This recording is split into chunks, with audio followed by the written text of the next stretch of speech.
Hello, good evening. It is Thursday, it's 7:30, and it is, of course, our new weekly show, Richard Andreas Talk AWFC, and what a lot there is to talk about this week.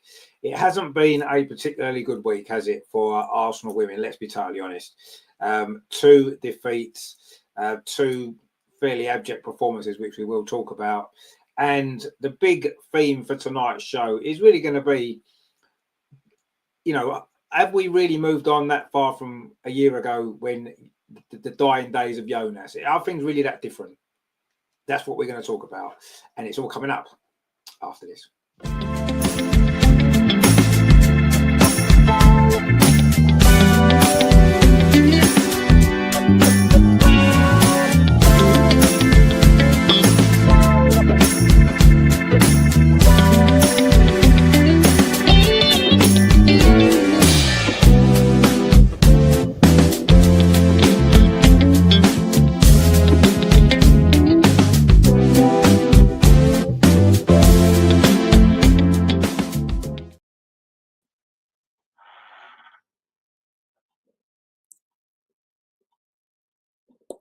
Good evening, everybody. Where's Richard? We miss our host, Richard. I hope he'll be back soon. Anyway, welcome, everybody. And as Richard said, we didn't have the best week, and we have to discuss two defeats, and it's a hard time to be a Gooner. But anyway, it's our team, and we stand to our team and try to do the best and support the team. And yeah, if you asked me 2 days ago or even yesterday how I feel, I'd say not the best and very disappointed. But today it's better. I'm looking forward, and yeah, maybe in 1 week everything will look brighter for us after the Brighton game, after the Lisbon game. Richard, our host, is back. So good evening. Yes, good evening, Andreas. Thanks for filling in briefly there. I've had a few problems with the camera over the last couple of streams. But anyway, we're having a bit of a malfunction on the camera, a bit like Arsenal having a bit of a malfunction at the moment on the pitch over the last couple of weeks or so, which hasn't been great, as we know. But as you rightly say, we do need to try and look forward because, what's gone is gone and we can't change the last few results. All we can do is try to improve the next few results and try and at least keep the season plodding along a little bit better than what it has done, obviously, over the last couple of weeks. So, yes, it hasn't been a great week. It has not been a great week at all. We can't try and dress it up and pretend otherwise. It's been a bit of a disaster overall, but lots to talk about anyway. So we're going to start, of course, last weekend. A game that we said on the show was a must-win game. Didn't quite go to plan, did it?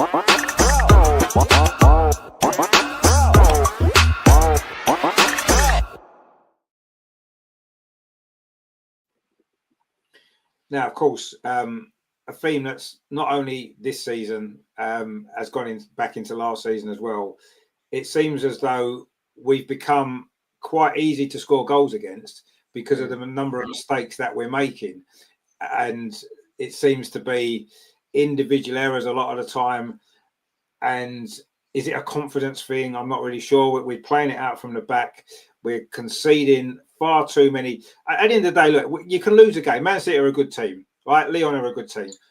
Yes. You can lose those games. Of course you can. That happens, and it's not the end of the world because you're losing to decent teams. But when you're gifting teams the number of goals that we have in, particularly the last two games, you cannot afford to do that against anybody. But you do it against the top teams, and you're not going to get anything out of the game. And I didn't think there were spells in the Man City game when we actually played okay. We scored two really good goals in the second half, really good goals they were.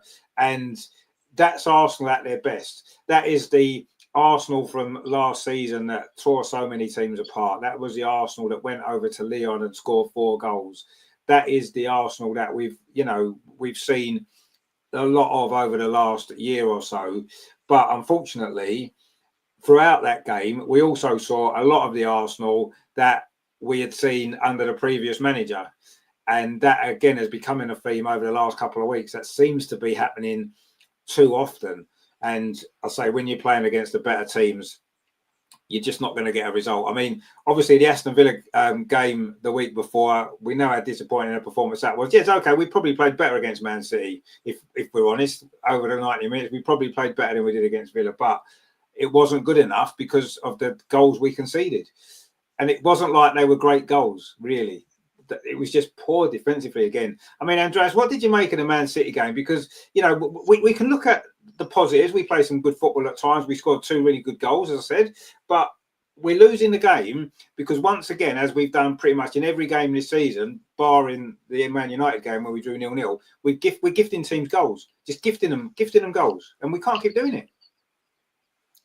Yeah, I think one problem is that we are not fully concentrated over 90 minutes.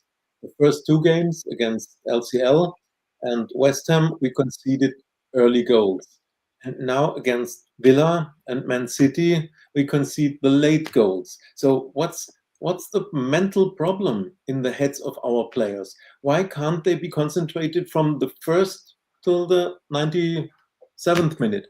And with conceding too many goals, I see a pattern from last season continuing to now. Last season, we conceded 4 goals against West Ham, 5 goals in Munich, 4 against Villa, and 5 against Brighton, also 3 from Man United. Now, in pre-season, 4 from Spurs, now 3 from Man City. You can't always score so many goals that I said it in a show a few weeks ago.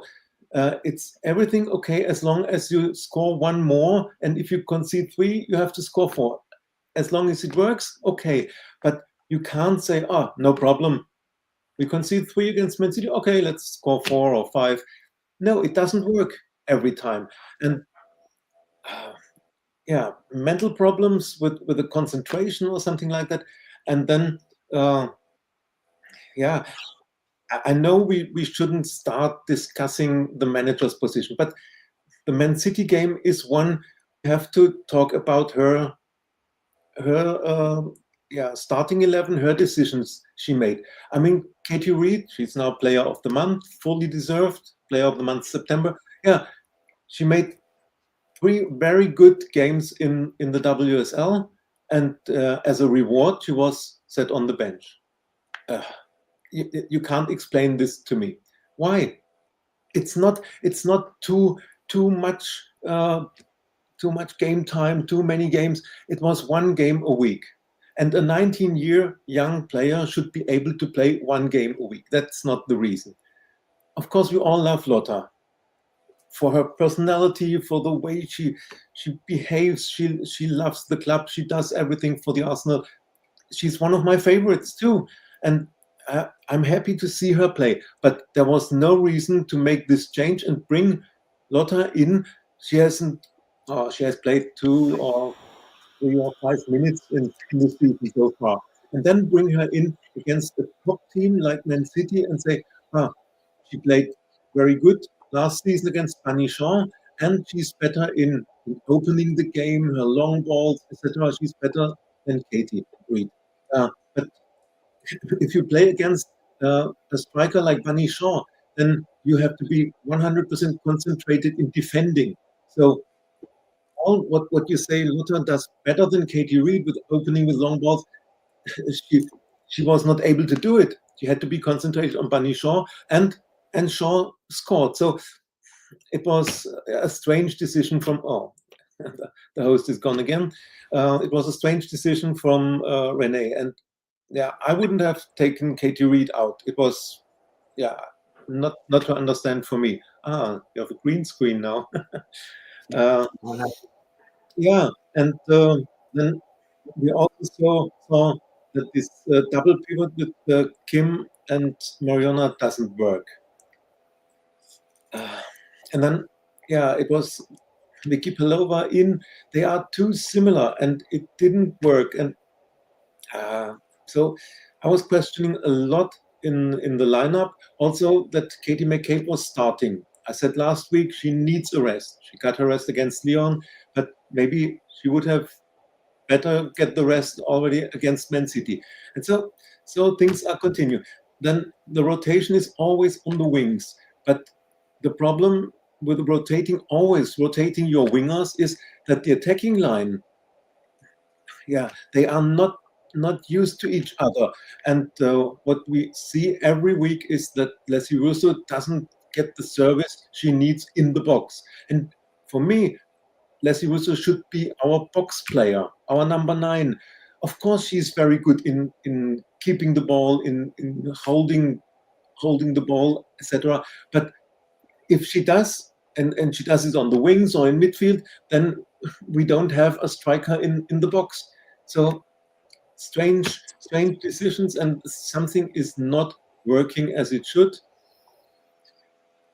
And this cost us. And if what we said in the last week, you have to get a dirty 1-0 win against Aston Villa, or if you're playing away at Man City and it's 2-2, then just bring it over the line. Take this 1 point and defend properly, and say it's 2 or 3 minutes to go. Okay, we are kicking every ball on the stands or out, and just to prevent them from creating a chance, and take the 2-2, take the 1 point. And now we are here with nothing.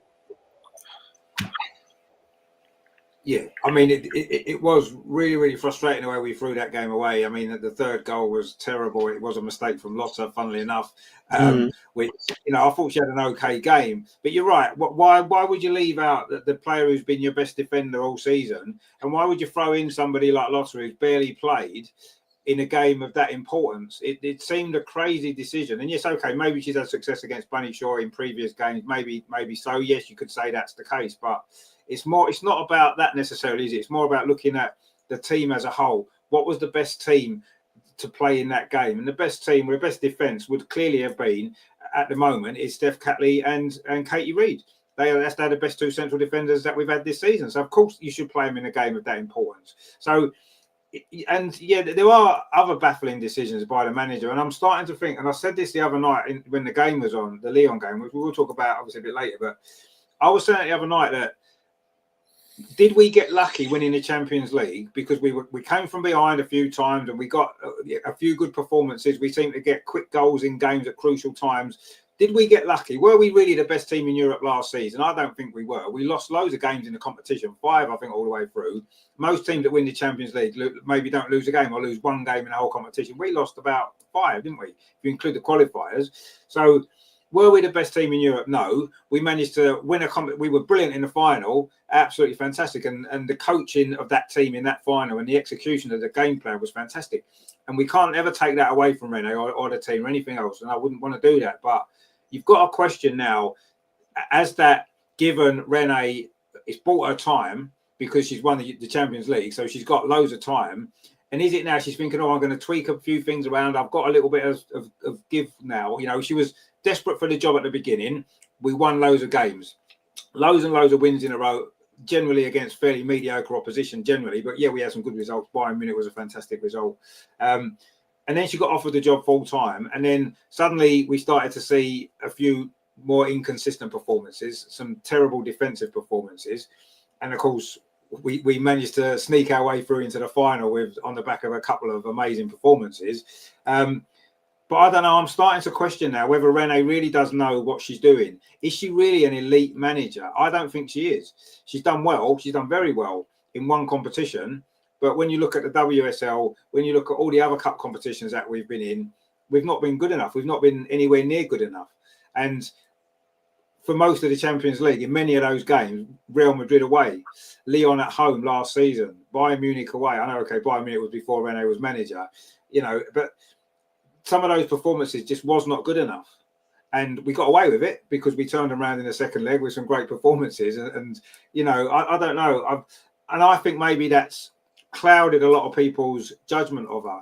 And I think when you break it down, when you look at the decisions that she's made, like you said before, Andreas, and you're right, these themes from this season, the goals we're conceding, the gifts we're giving teams, It's not just now. This was going on last season under Rene. It was exactly the same. There's not really much different. I don't see a lot of difference. In fact, even if we go back to Jonas, as I said before, I don't really think there's a lot of difference now looking at this team to looking at it was under Jonas. Jonas won a couple of cups as well. And you could say he got lucky, won a couple of cups. Yeah. Okay, the Champions League's not on the same level as the Continental Cup or the Subway Cup as it's now called. Of course it isn't. And you can't compare it. But ultimately, Jonas won 2 cups, didn't do particularly well in the other competitions, although he reached the Champions League semi-final. Rene has done pretty average in the other competitions, not been great in the WSL really, and managed to win the Champions League. I'm not sure. Chelsea lost Emma Hayes, and they went out and got the best manager that there was available, and went and got Sonia Bonpasta, right? And look what they've done on the back of that. We lost Jonas. We had an opportunity. We said this on the show. We had an opportunity to go out and get a top manager, and we didn't. We got Jonas as assistant, and now suddenly everyone's surprised. Why are we looking so poor? Why are we looking like we did last year? Is it really a surprise? And we've got Jonas as assistant, who was basically is still using a lot of Jonas's ideas. So I don't know. I'm not sure if this was the right decision by the club. And the Champions League, what the Champions League is going to be, whether it's the right or wrong decision long term, it's not going to be changed now, because she's won the Champions League and that's given her time. She can do whatever she wants now for the next 2 or 3 years. A bit like Arteta in the men's team. She can do whatever she likes. She's almost untouchable now because of what she's won. And that's never a good position for a manager to be in. I think managers need to be under pressure. Managers need to be under pressure for their job, because it means they've got to keep getting results. And if it means you've got to think, well, okay, all I need to do is win this game, forget our principles, how we want to play football, just win this game. And when you've got that pressure to win the game, I think that actually helps you to get the right results. At the moment, it seems that we've got no pressure to win the games. I almost felt that the interview after the Man City game from Rene was like, oh, it doesn't matter. We've got Champions League Tuesday. That's all right. That's the impression I got. And I'm thinking, hang on a minute. You've just thrown away 3 points. You've basically gifted the title to Chelsea again. And now you're saying, oh, it doesn't matter because we've got the Champions League, which we got lucky in last season. I just can't understand that attitude. To me, it's almost like, I don't know, I'm starting to really dislike Rene. I'm disliking her interviews. I'm disliking her attitude. I'm disliking the job she's doing with the team on the pitch. And I don't want to feel like that, because, you know, she did such a great thing last season, achieved such a great thing last season, but that was only on the back of 3 games. The quarterfinal second leg, the semi-final second leg, and the final. 3 games out of however many she had in charge last season. And she's managed to make herself invincible on the back of those 3 performances. You know, I don't know. I'm just really losing faith in the manager. I've got to be honest. I'm completely losing faith in her. Every decision that she makes seems to be wrong. She made the team changes against Man City that she should have made against Lyon, and she made the changes against Lyon that she should have made against Manchester City. That's just really poor management. That's just poor. We could all see it. Like you said, Katie McCabe shouldn't have played against Man City, should have played against Lyon. There's no question about that. Taylor Hines was terrible against Lyon, right? Katie McCabe would have been a better bet in that game. There's no question. Her experience at that level, that's what should have happened. And she should have played Taylor Hines against Man City again. It would have probably suited her better. But that's what we could see. We saw this before her, and yet she's a manager, and she's making these poor team selections. And the Katie Reid one is, you know, that was a terrible decision. And what she should have done is rested Katie Reid against Lyon. That would have been a better option, because Katie Reid doesn't have the experience against top Champions League teams yet. And she had a poor game. There's no question. She made mistakes in that game that cost us, right? But to me, that's on the manager. The 19-year-old defender who's been brilliant in WSL should have played against Man City, rested her against Lyon. That was the right way to do it, as was some of the other changes. And I don't know. I don't know. I really don't know. LG says, you almost scared me with the thumbnail. I really thought Jonas was back. It feels like he is. Watching the team, it feels like he is back. And he might as well be back, for all I can see, because nothing's really changed. 170 Gunners with us. Hey there, my friend. Good to see you. Collins says, good evening, Richard Andreas. Hey there, my friend. Hope you're well. LG says, one big difference is that last season teams played a mid-low block against us, which allowed us to have the ball. But this season, they press really high. That's why we're making defensive errors. Well, yes, I kind of agree with that. I think that's true to a certain extent, but we've got to then surely be better. We can't keep falling into the traps every single game. we can't keep. I mean, some of those errors haven't been down to being pressed. Some of them have, but Daphne, for example, in goal, she's made some horrendous errors, and that's not down to her being pressed, is it? It's just down to an individual mistakes. Katie Reid with that penalty against London City, that was just literally down to one individual mistake. She wasn't pressed for the ball; she just made a rash decision. Last night, Katie Reid's header, she wasn't being pressed under pressure. It was just a poor decision, and this is more the issue for me: poor decision making in defensive areas in particular, but throughout the team, not getting the balance right. And Andreas is absolutely right about changing the wide players every single game. There's no relationships there. Leslie Russo isn't getting the same consistency of deliveries into the box. He doesn't know whether she's coming or going. She's having to get herself out of the position she needs to be in because she wants to try and get on the ball, link up play, which she's very good at, and she drifts wide. But there were so many times in the City game as well, a cross comes in, nobody's there because Leslie Russo's out wide or she's deeper. It's like, think about it. Do you know what I mean? If Leslie's not going to be in the box, someone else needs to get into the box. Frida Marnham, she makes those runs into the box. She was on the bench. I just don't understand. The way we're playing doesn't seem to match the players that are on the pitch. And then suddenly she panics, makes all these substitutions because it's worked before without any plan. Oh, let's just get all the subs on. Let's get them all on. There's no plan behind it. It just doesn't make any sense. None of it is making sense. And the Man City game summed it up. That game was, I said we did play some good football at times and we scored some great goals, but it was like we didn't look like we had a plan. We just looked like we was all over the place. We were running around like headless chickens half the time, making stupid mistakes defensively, getting overrun in midfield and not creating enough good opportunities. We got 2 goals out of the blue, really. One was a really good move, actually, and Mariona for the first goal, fantastic. And the second one was just a moment of brilliance from Chloe Kelly. Obviously, he had a bit of a point to prove in that game, I think, you could tell. But other than that, we didn't create lots and lots of opportunity. I mean, yes, Stina came on and missed a couple, and I know everyone's going to criticise her for that, but she's not playing. What do you expect her to do? She's sitting on the bench for 70 minutes every week, and suddenly you expect her to come on and score every chance she gets. No, Leslie Russo's missing several chances every week. No one says a word. But anyway, that's maybe a different story. But I don't know. I didn't like the Man City performance at all. I don't like the way we're playing, and this is sort of too often. And it's really been all season. West Ham, for 20 minutes we were terrible, 1-0 down, terrible. London City Lionesses for 20 minutes we were terrible, 1-0 down. Could have lost both of those games. Since then, we haven't won. Man United away was a tight game. Either way could have gone maybe. Villa, we know, was terrible. City was terrible. And I don't know where this team's heading. I don't know what direction this season's going in. At the moment, it looks as though it's only going one way. And unfortunately, it's the wrong way. I mean, Andreas, I know you're right. We shouldn't really necessarily... and Renee's still a young manager. She's only been in the job a year. She has won the Champions League. Fantastic. But are you starting to think that she may not be the right long-term choice? I'm starting to think, yes, because at the moment it's like a blueprint of what we were playing under Jonas. It looks very similar, and our new problem is if the opponents are playing a high press and pressing us in the build-up at our box, then we make mistakes. We make mistakes under pressure, and we are not pressing them.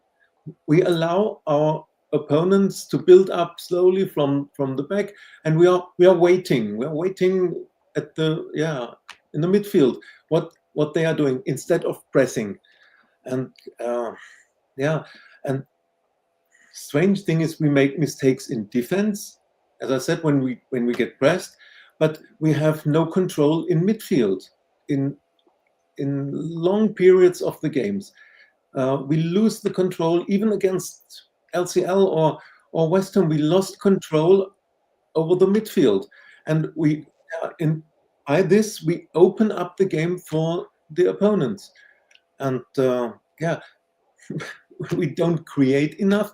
The one player who is always trying to bring crosses in is Chloe Kelly. Okay, she was injured, she had a knock, but then why not starting her and saying, let's start with a flow and bring the crosses in. Let's score first, and then if Chloe is not fit to go 90 minutes, then sub her after 65 minutes, and not bring her on in the 70th minute and say, and now change the game. Of course, she nearly changed the game at Man City. Pure will.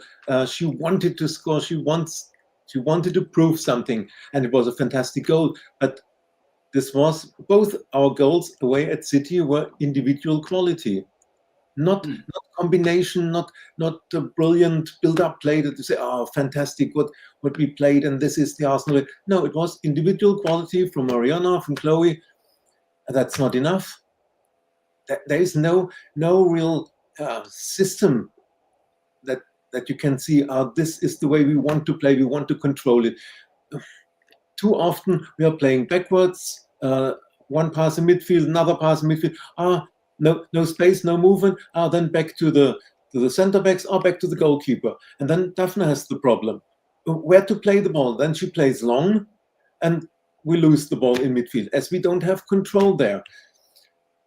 At the moment, it's not looking very good. Of course, the situation for the team has changed because every opponent says, this is the Champions League winners. We want to get something against the best team in Europe. We weren't the best team in Europe. We won the Champions League, yes, but everybody is extra motivated against us. And yeah, you can see that they try, and it looks as if all the other managers have realized what to do against us, and that Arsenal hates to be pressed when trying to play from the back.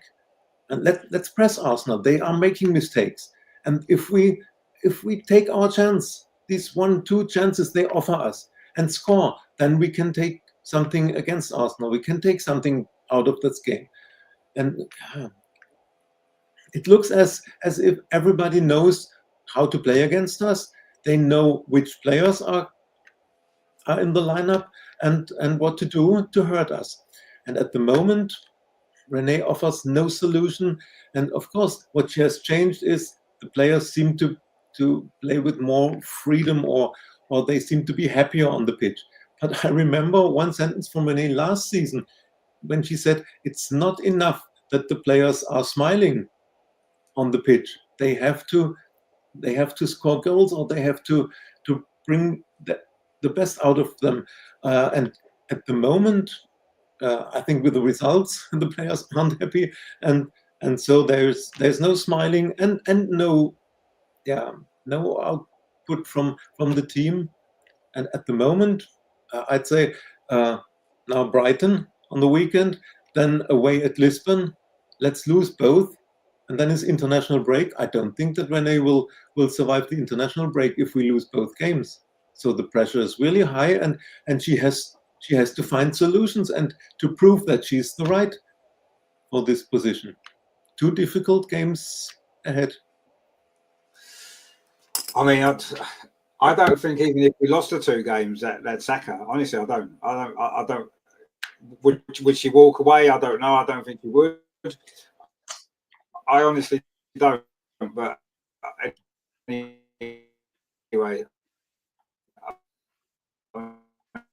I mean,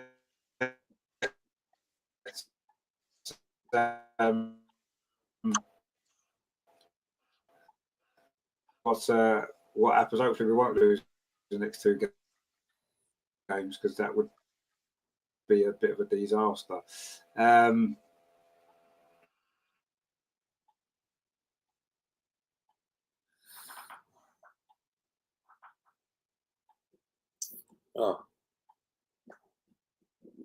Richard, do you have problems with your system, or is it me?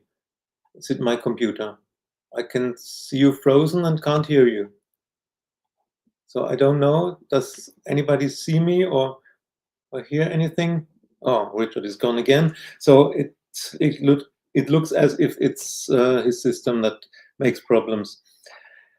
Yeah, we talked about the Man City game and the disappointment. Once again, if you have 2-2 after 85, 86 minutes, then bring it home, bring 1 point home, and defend properly. So it was really disappointing to lose all 3 points at City. And Richard is back. Welcome. I don't know what's happening with me there, with me camera. It just seems to be cutting out for no reason. But anyway, I'm sure we'll survive. But no, you're right. I mean, when we got it back to 2-2, that should have been the least we came away with from that game. Should have been the least that we came away with when we got it back to. We should have left with at least a point. And yes, okay, you want to try and win a game, of course you do. And I don't know. I didn't think it was because we didn't lose that game because we overcommitted bodies forward to try and win it. We lost the game because we made some stupid mistakes throughout the game, really. But anyway, we've got let's have a look. We've got some more comments here. Jimmy says it's not like getting blown out. A few mistakes have been their downfall. No, you're right. It is mistakes, but they're mistakes that's happening time and time again, aren't they? Matty says, hi everyone, I hope you're doing well. Well, I'm doing well. The camera doesn't seem to be. LG says, it almost seems like substitutions are preset. We all know that our wingers are going to be substituted on 60 minutes, no matter the game state. Yeah, it seems to be like that. Yeah, we're becoming very predictable, aren't we? LG says that Taylor Hines shouldn't have played against Villa. Should have played against Villa. Oh, yeah, and Mariona should have rested against Villa. If you wanted to play Lotta against City, she should have started her against Villa too. Absolutely, yeah. I agree with that, yeah. You can't just throw a player in a game like that. Vicky says Katie McCabe was dropped because she was poor against Man United and Man City. I don't know. I wouldn't say she was dropped. I think she was rested because she played every game, but I don't know. Matthew says, like I said, they got Smith and thought that was it. We need younger and more physical players. Yeah, we do. More physical. We'll come on to that against Lyon, actually.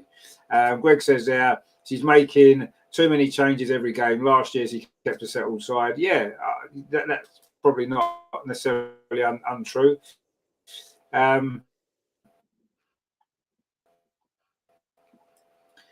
Where are we on here? Where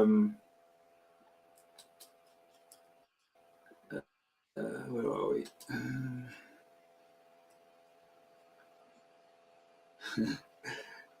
Oh my days, what is going?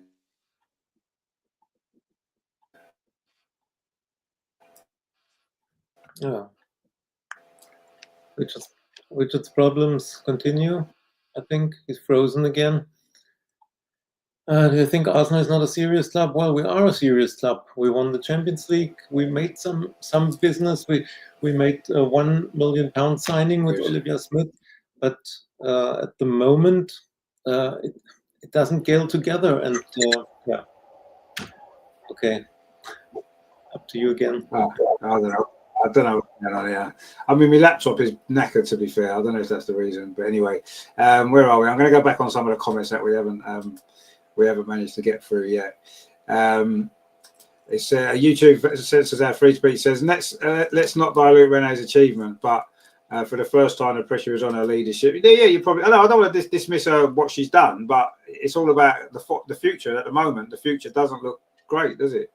YouTube censors free speech says I keep saying that Arsenal need to buy some female players from Mexico and Brazil. Some great female players in those leagues just waiting to be found. Yeah, maybe. I mean, you maybe know those leagues a bit better. Greg says we are paying for not strengthening our midfield. We need better than Marner and Pilova. And also, as it's mentioned before, the centre backs. You know, although Katie Reid's been playing well and Steph Catley's been playing well, that isn't the centre backs of a European Championship winning European Cup winning team, is it? Let's be honest. It's not a great centre back partnership. They've done okay. Vicky says on a positive note, we scored a great goal against Lyon. Yeah, we did, but unfortunately that was about the only highlight. LG says in hindsight, our problems really started in the Villa Brighton back-to-back games. You can't be doing that if you want to compete for multiple competitions. Well, yeah, I mean, I can understand why in a way, because the league was gone. It was just a matter. We'd already qualified for the Champions League. It was looking ahead to the Champions League final. I could kind of understand that, but yeah, we shouldn't have played like we did. Colin says one great strike in her first match does not justify a £1 million transfer fee. She's not done enough. I agree yet. She's had moments. Greg says we're light in midfield. Absolutely. Colin says Daphne and Mariona need a rest. Oh, hang on, we can get that comment up. Where's it gone? Where are we? Greg said midfield. They went totally missing against Lyon. They did. Jimmy says Sleggers is messing with Richard's computer. Yeah, maybe she is. She doesn't want me live. Well, not so nice things about. Matty says we sort of lost me here and there. Matthew says when Little plays forward, we look good, but most of the time she plays backwards. Yeah, absolutely right. LG says always trying to look for the perfect goal. That's why we've been struggling. Even Olivia Smith seems like she's being programmed like a robot and restrained from her natural chaotic self. Yeah, it seems to be. She hasn't done that first game. She doesn't seem to have played like that again, does she? Unfortunately, for whatever reason, I don't know. Matty says we've been found out and Sleggers is afraid to make a change. Mikel Arteta mindset. Yeah, she's been reminding me a little bit too much of Mikel Arteta, actually. Matthew says control also comes down to player ability. We need players who can take on and carry the ball forward. Well, yeah, but I don't know if they're encouraged to do that enough. Denise says Leon's second goal, 3 Arsenal players around the goal scorer just stood. Why was he close? Yeah, we'll come on to the Leon game in a minute. You're right about that, absolutely. 170 Gunner says Little is our best player. Well, I don't know about our best player, but she's still doing a decent job most of the time. Matty says agrees with Andreas, absolutely. Matthew says make sure Mariona is in the 10 and have KCC and Palova behind her. Little should be sub now. We need energy and engines. Yeah, I mean, I wouldn't necessarily disagree with that either, really. Matty says they're also bringing KCC on at 2-1 down after she had 0 minutes of regular football makes no sense. Sleggers is losing it. Yeah, I kind of agree she is losing it. But anyway, look, I mean, Man City was bad. I think it was bad. We should when we got it back to 2-2, I expected us to get something from that game. A draw would have been okay, as you said, a draw in the circumstances, being 1-0 down, 2-1 down, to get a 2-2 draw. Yeah, you'll take that. Man City away, great. But to lose that game in the way that we did just was not acceptable, really, at all. You know, I say you can lose to Man City; they're a good team, but not with the goals that we conceded. It's just terrible. And you know, I think we were all after Man City. We're all obviously looking forward to the Lyon game. Champions League was back. We know what a great game we had against Lyon last time. We played them in the semi-final, especially away, and it was an opportunity to maybe forget the couple of weeks of struggles in the WSL, concentrate on a new competition. But again, terrible mistakes.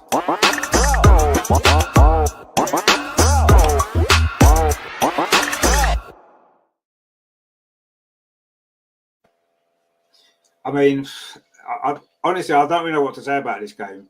And I know I've seen the interviews with some of the players and the manager. I've seen comments online, and a lot of people seem to be okay with the performance. I thought it was terrible. I thought Lyon were leagues above us.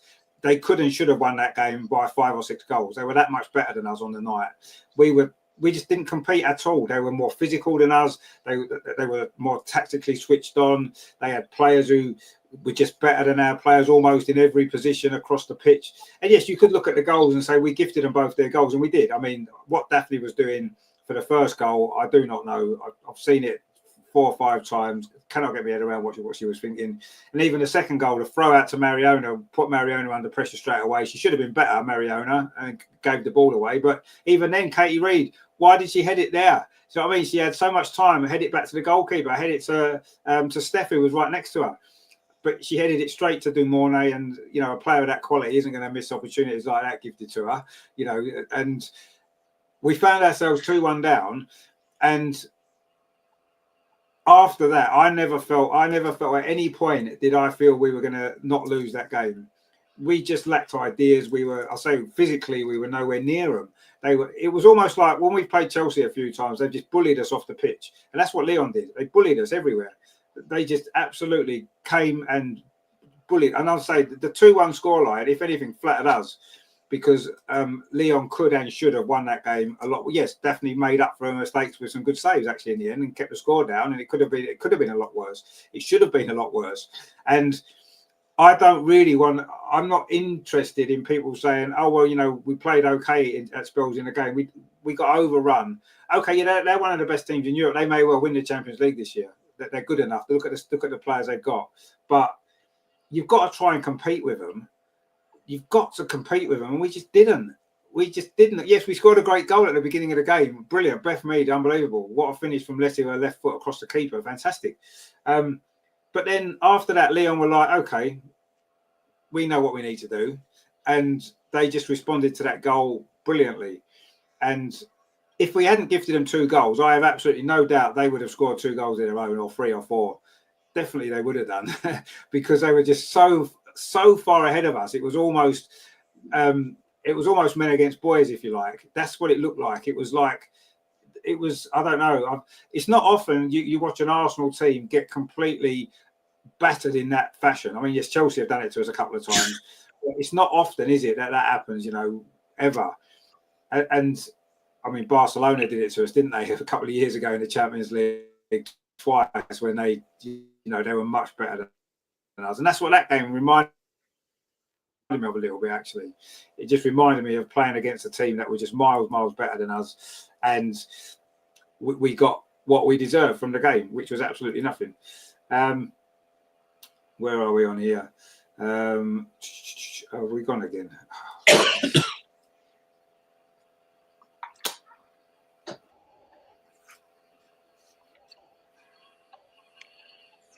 I don't know what's going on with this stupid computer tonight. It's just not having it at all, is it?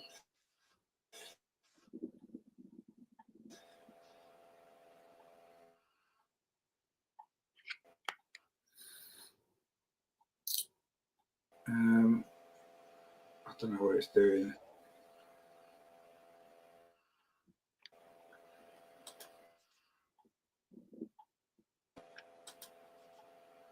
Are we back? I don't know what's going on with this computer tonight. It's just doing me head in now. LG says they're winning the Champions League made us keep players we should have let go. Now we're paying for it. Beth should have left, in my opinion, and Stina. We have a habit of keeping players too long. Well, I kind of agree with you to a certain degree. I don't really agree with Beth and picking on Beth and Stina particularly. I mean, I think Beth's still doing a decent job. I think she's still a good player. And Stina, if she's used properly, will score loads of goals, but she's not being used properly. That's not her fault. I would rather get rid of the manager than get rid of Stina, if I'm totally honest. But anyway, that's another story.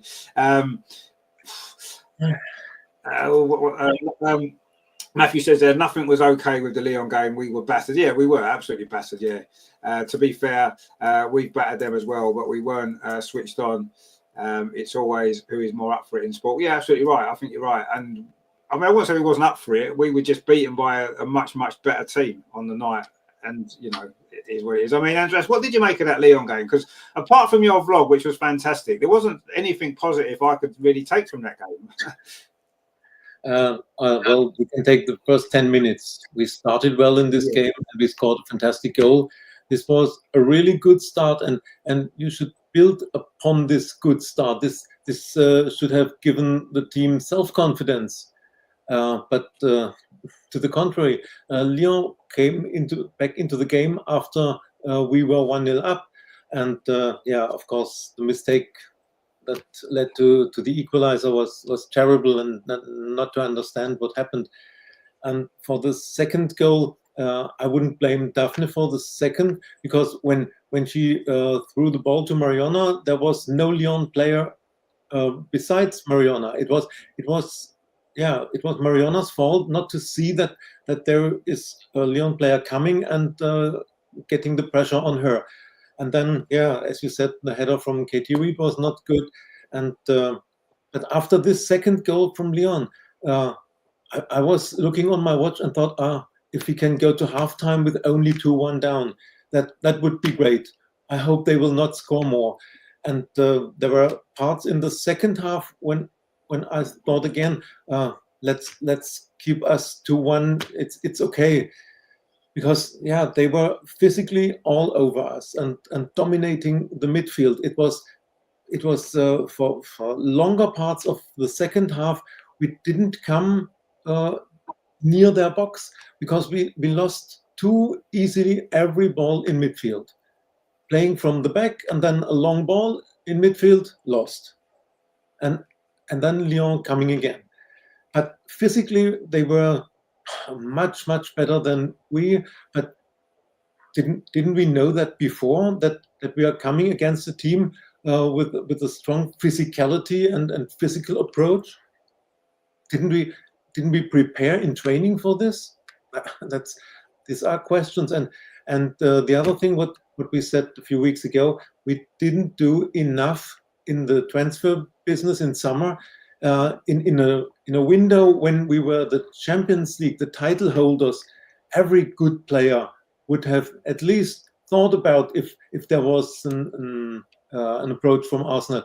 Every good player would have thought, should I go to Arsenal? They are Champions League winners. But we signed Olivia Smith, we signed Chloe Kelly permanently, and we were satisfied with this. We should have done more, and once again, this keeping players too long. I have to look at Chelsea again and just ask, what about Maren Mjelde or Jisoo Yoon or Fran Kirby? Are they still at Chelsea? They were brilliant in the past. They won everything with Chelsea. And where are they now? Chelsea is ruthless and says, yeah, it's the past. They were winners in the past, but now we knew fresh blood and we knew hungry new players. And we are keeping our players comfortable for too long. And that's also a problem. Of course, I don't want to lose Beth Mead or Katie McCabe or Lotta. You love these players who are so long at the club, and you have built a relationship to them. Not to misunderstand the relationship, but you love these players in the red and white. But that doesn't guarantee, or let's say different. Success from the past doesn't guarantee success in the future, and you have to be ruthless. Also ruthless in the transfer market, and I think we haven't done enough, and now we are paying the price for this. Our midfield is not competitive at the highest level of WSL games, and of course absolutely not competitive in Europe. As much as we love also players like Vicky Pelova or Kyra, we are not competitive against teams like Lyon and Barcelona. Look what Lyon did as business. They had a very good team, and for me, although we won the Champions League, for me Barcelona was the best and Lyon the second best team in Europe. But they said, we were out in semifinals, we have to strengthen our squad, and then we have to attack again, and we want to win the Champions League. And we said, we won the Champions League. Let's keep our squad, and let's continue the way we did. Not good enough. No, absolutely not. Absolutely not. And you look at our squad, and although we've got some very, very good players, you look at our squad, and then you look at the other teams that we're competing against in the Champions League in particular, the teams at the top end. We're nowhere near. We are nowhere near. And I think you're right about, what Chelsea did. They got rid of a lot of their established players.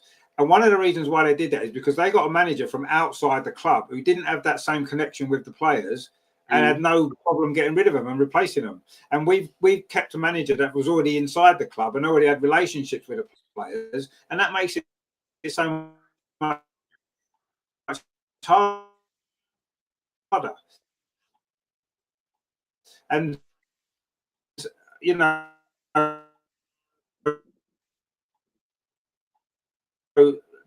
that's a lesson that we should have learned from when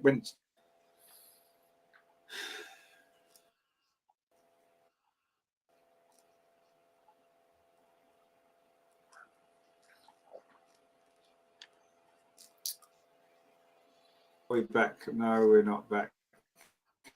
Yeah, you're back. Can hear you again. Are we back? Are we back?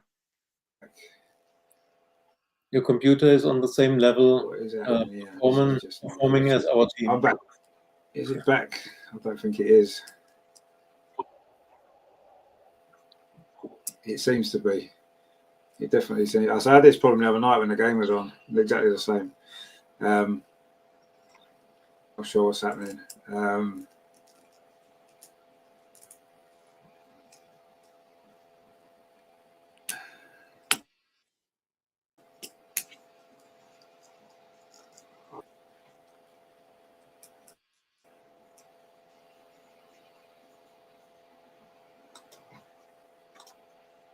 Just needs to be thrown in the bin.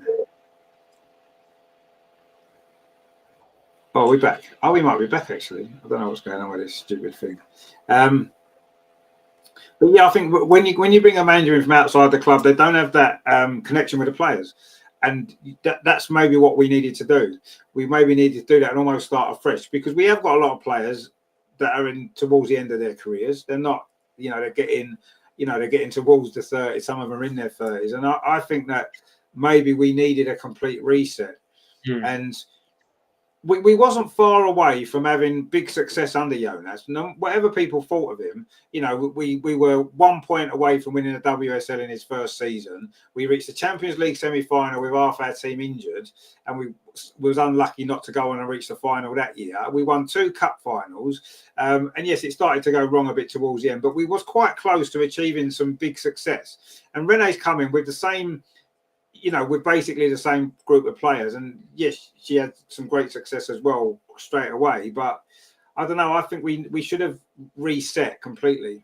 And yeah, we should have rejigged the squad.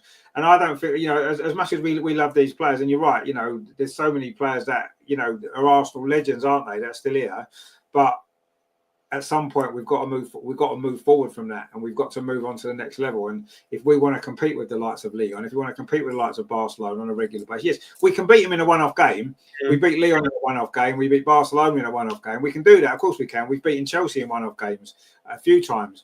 But if you want to compete with them on a consistent basis, season after season, and win the trophies against them, we need better players than what we've got. We do. And I think we need a better manager as well.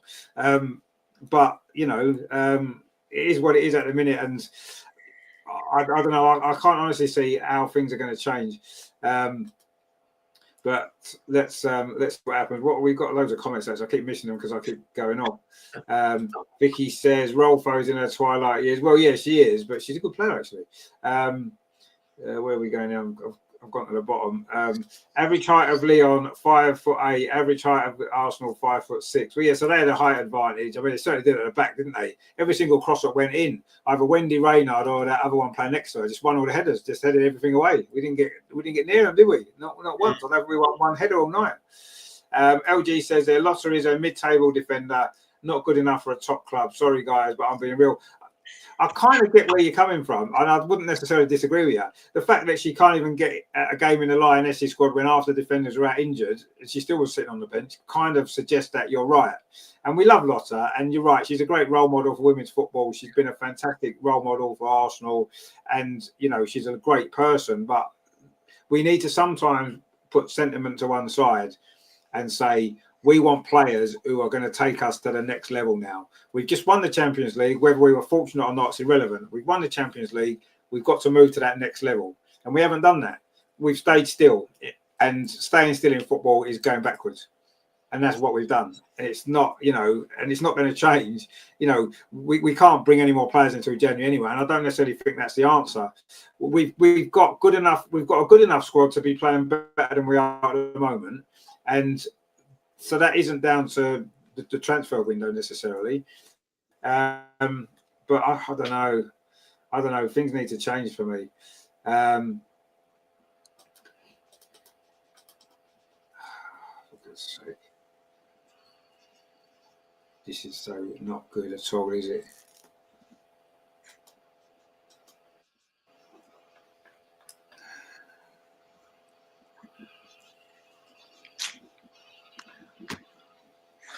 Yeah. There are some players only sitting on the bench. It's like Lotta, like Laya Codina, Kyra, and not to speak about Jenna Neiswanger. So many players didn't get minutes, and if you think they are not good enough to play them, then why do we still keep them? And I know Chelsea has only played 1-1 against Twente. That's not a good result. But once again, there are players like Guru Brighton or Sam Kerr who had brilliant success with the team, and they are sitting on the bench. Sam Kerr is fit again after her long time injury, but who is playing? Aggie Beaver-Jones at 21. I think she's 21 or 22 year young striker who is better at the moment, and she's playing. And Goro Wright, and she scored so many goals. She's sitting on the bench. They brought Ashley. This Alicia Thompson from the US, and don't they have Lucy Bronze in defense? One of the best right backs in women's football. And what did they do? They bought Ellie Carpenter. So once again, they are ruthless, and we aren't. We are too much relying on the past and on our players who did well in the past. And I hope that Richard's system is stable now. I'm talking. I don't know what's going on. It's a disaster.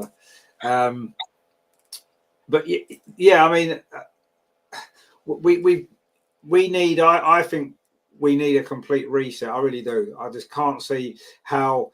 Looking at the group of players that we've got, looking at the limitations of the manager and the coaching staff, I just feel as though we're going to plod along the rest of this season. We'll probably have some decent performances. We'll probably score some great goals. We'll win a lot of games against the mediocre teams, I'm sure. But when it comes down to it, we're going to fall short of the big trophies. You know, we're not going to win the WSL. Absolutely no chance. I'll be amazed if we win the Champions League. Yes, okay, look at the start we had last season and where we finished. But is that going to happen 2 years running? I would say probably not. So I don't know.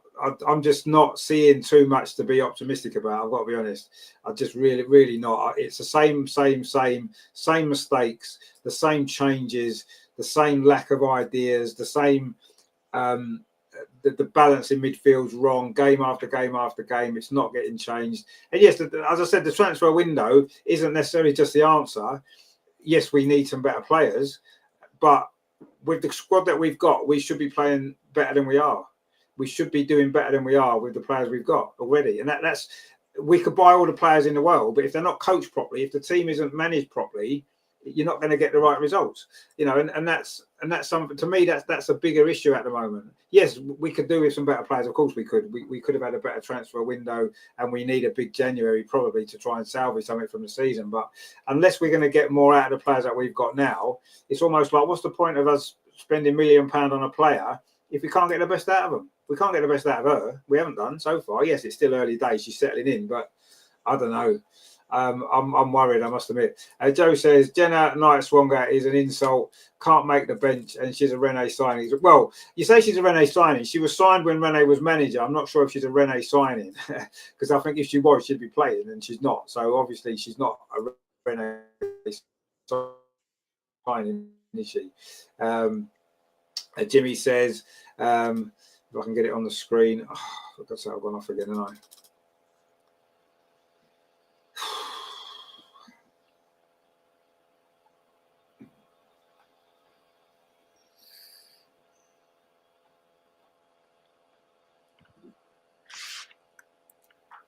Yes, Lyon made some changes from last year. They strengthened their squad. They bought Katoto from Paris, and for the defense, Tatiane, who is a very good addition to Wendy Renard, also a very tall player. And they did something to strengthen their squad because they were not satisfied with only winning the French league and reaching the semifinals. And that's what we missed in summer, I think. But now it is like it is, and we have to deal with the squad, and it's about the manager and the coaching staff to bring the best out of the players. And we said it last year. We were in the same position, 8 points after 5 games on 5th place. We lost the first game in the Champions League, and we said Jonas has lost the dressing room, or he's not able to bring the best out of the players. And the question now is Renee able to bring the best out of this squad? I mean, we have quality players. We signed Olivia Smith and Chloe Kelly, and we are not playing them constantly. For me, this would be our wingers, our starting wingers, Olivia and Chloe, and and then tell Leslie to be in the box, and then serve her, give her crosses and the better service that Leslie don't have to drop deep and to be involved in the game. She must be in the box, and then she must get the service, the crosses, and then she will score. But yeah, our midfield is a big problem because I think we didn't have control over the midfield in not against United, not against City, not against Lyon, and as I said, we lost control in midfield even against West Ham and LCL, and that's a real problem. We didn't find the best lineup for the midfield, and yeah, I agree. Kim Little so far had a good season, but even if you don't doubt playing Kim every game, we are running her into injuries. If she's playing every game 80 or 90 minutes, just wait for 3-4 more weeks and she'll get an injury because she's overplayed. And others who aren't getting chances and are never playing, and then you throw them in and say, like Kyra in this, I think the 73rd or 75th minute against Lyon, and you say, now you haven't played so far, but now change the game. That doesn't work. Yeah, exactly. I mean, you've got to utilize your squad, but you've got to do it in the right way. It's no good just making the same 2 or 3 changes every game, and then, like you said, having players sitting on the bench week after week after week, and then expect them to come in straight away and do a job. You know, it's the same with Stina sitting on the bench for 70 minutes every week, and then throwing her on and thinking she can get us out of jail every single game. It's not going to happen. She'll do it occasionally, of course she will, and she's done it plenty of times. But you can't expect that to keep happening. Players have got to play, and they've got to play regularly to be up to the speed of the game, especially in the big games against the top teams. That's why throwing Lotta in against Man City was such a strange decision, you know, and throwing Taylor Hines in against Lyon was such a strange decision when they've hardly really played many minutes. I just think that, you know, and yeah, we've mentioned Jenna Nice one, and no one knows what's going on with that situation. It's just ridiculous. You know, I cannot understand what that is all about. I mean, how she's still here, I do not know. I mean, she must be so frustrated that she's not on the pitch at all. I mean, I don't know how many minutes she's played since she's been here in January, but it can't be much. She started 1 game, I think it was, and that was out of position in midfield, wasn't it? And that's the only game that she started, and she's come on maybe twice. I think that's it. Jimmy says that I think Kelly and Smith have been very aggressive, showed some passion to be first to the ball. Yeah, I think they have, but it's not enough, is it? Greg says that's the problem. We sign players in the same position. Unless we get free transfers, we don't sign anyone. 1 player for $1 million doesn't improve the team. Well, it can do, I suppose, but yeah, you're better off getting in 3 or 4 really good squad players rather than 1 player you're paying £1 million for, I suppose. You know, it's what we're looking at, isn't it?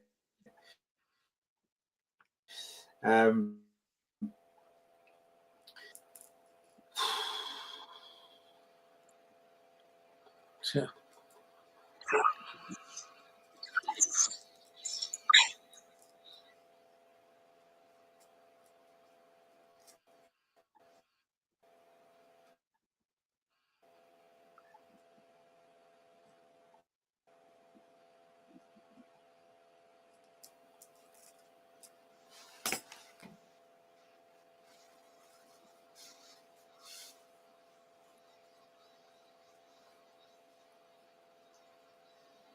Are you with us, Richard? We can't hear you. I don't know what's happening. I even restarted the computer a minute ago. It's made no difference.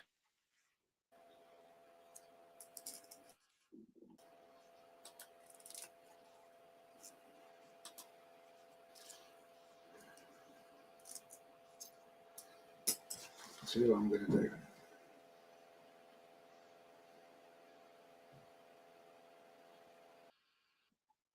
Yeah, I mean, this is the decisive question. Who would we want to let go, and who do you want us to sign? But it won't happen in the winter transfer window. It's yeah, and it's not done in one window. I think the whole team needs a general overhaul and a general change. And there are a lot of contracts running out next summer, so the face of the team will change definitely. But at the moment, I think if we knew what to do and sign this player and this and let this one go, so then we should be in charge as managers. I don't have the solution. I think we made a mistake of letting Wally go and not have direct successor for her. We were in negotiations with Juve for many weeks, and until we let her go on the last 2 days of the transfer window, but we couldn't sign somebody as a holding midfielder, and this we would need this. We would need a quality holding midfielder. This would help our defense, and even especially when we are pressed, when we are under pressure, and someone of Wally's quality in her best days, we would need someone as a holding midfielder. And as I often said, Mariona and Kim is not the solution as a double pivot on number 6 position. Mariona, for me, needs to play more up front at number 10 or so. And the next question is, are Kyra and Vicky good enough to compete on the highest level? So far, I see the problems in midfield. Also, maybe, Beth so far is playing a good season, but is it good enough? Is Caitlin still good enough? Can we still rely on these elder players? We have so many players around the age of 30 plus, and I think it will need a few transfer windows to change the squad and to bring down the average age of the squad, and that's what is necessary. But we can't solve this in the next weeks, even not in the winter transfer window. And I'm hoping Richard will be back. So Richard, it's your show and your talk. You should talk more as the host of this show, but I'm trying to answer the most important questions. Well, the Lyon game was disappointing, and I think you could see it in my blog how frustrated I was. Once again, another game lost, and after the game thinking the opposition side was better. That's very hard to accept. If you go into a competition that you have won last season, and then you have to say, we were lucky to lose only 2-1, and to be honest, Lyon deserved to win. I don't like this, but too often it happened in the last weeks. Can anyone hear me? Yes. What I've done is I've had to come on my phone because this laptop is just not. I don't know what it's doing. It's just completely give up the ghost. I'm going to try and see if I can get back on it again, but it's not looking good. I don't know what up to Chelsea to weaken them. Maybe that's what I need to do. Yeah, I need to do something with it. Throw it out the window. I think it's probably the best bet. I'm going to see if I can get back on the computer again. I've restarted it again. I don't know whether or not it's going to work this time, but now we can see you, we can hear you, and all sounds better. Yeah, but my phone will run out of power in a minute, I would have thought. I'm going to give it one more try, and if it doesn't work on the laptop now, then I'm going to just use the phone and give up on the laptop completely. But we'll give it a try, one more try, because I've restarted it, and maybe that's the answer. So we'll see. And if it doesn't work, you have a plan B. What when you didn't have in the last games? Right. So is that working now? Am I working? Okay. Oh, right. Okay, good. Well, we make the most of it while we can, shall we? Because it might not last very long. I mean, obviously, I think Arsenal have got the same problems that my laptop's got at the minute. Not functioning properly. Keeps breaking down and, making life a lot more difficult than it needs to be. Not good. Does the manager ever say in the recruiting process? Well, I would hope so. You'd hope so, wouldn't you? But who knows? Greg says, after winning the Champions... Oh, hang on, what's this here? I just had a notification come up. Oh, right, okay. Yeah, that's what we said already. Hang on, what's that comment saying? Hang on, let me go back to it because I can't read it now because it's got stuck. After winning the Champions League, we should have gone out. Yeah, exactly. Yeah, improve the team. Exactly. Yeah, that's what we should have done, and it doesn't feel like we've done that, does it? It just doesn't feel like that's what we've done. Vicky says Marion's our best player, but she did not have a good Euros, and she's not at her level so far this season. No, she's not, and that makes a difference as well. When your best player is having a bad time of it, it's going to affect the team as well, isn't it? So that's something we need to look at as well. Figure out how to get Mariona back firing again. Is it because of Leah Volti going? Who knows? Is it connected to that? Wayne says we should have freshened up the forward line with Michelle Adjumang, more pace and power. Well, that's interesting, isn't it? Because obviously Michelle Adjumang is going to be a topic of conversation, I'm sure, for the game at the weekend, because obviously she's on loan at Brighton, and it is Brighton, of course, who we're playing. So why don't we actually have a look into that while we're still here?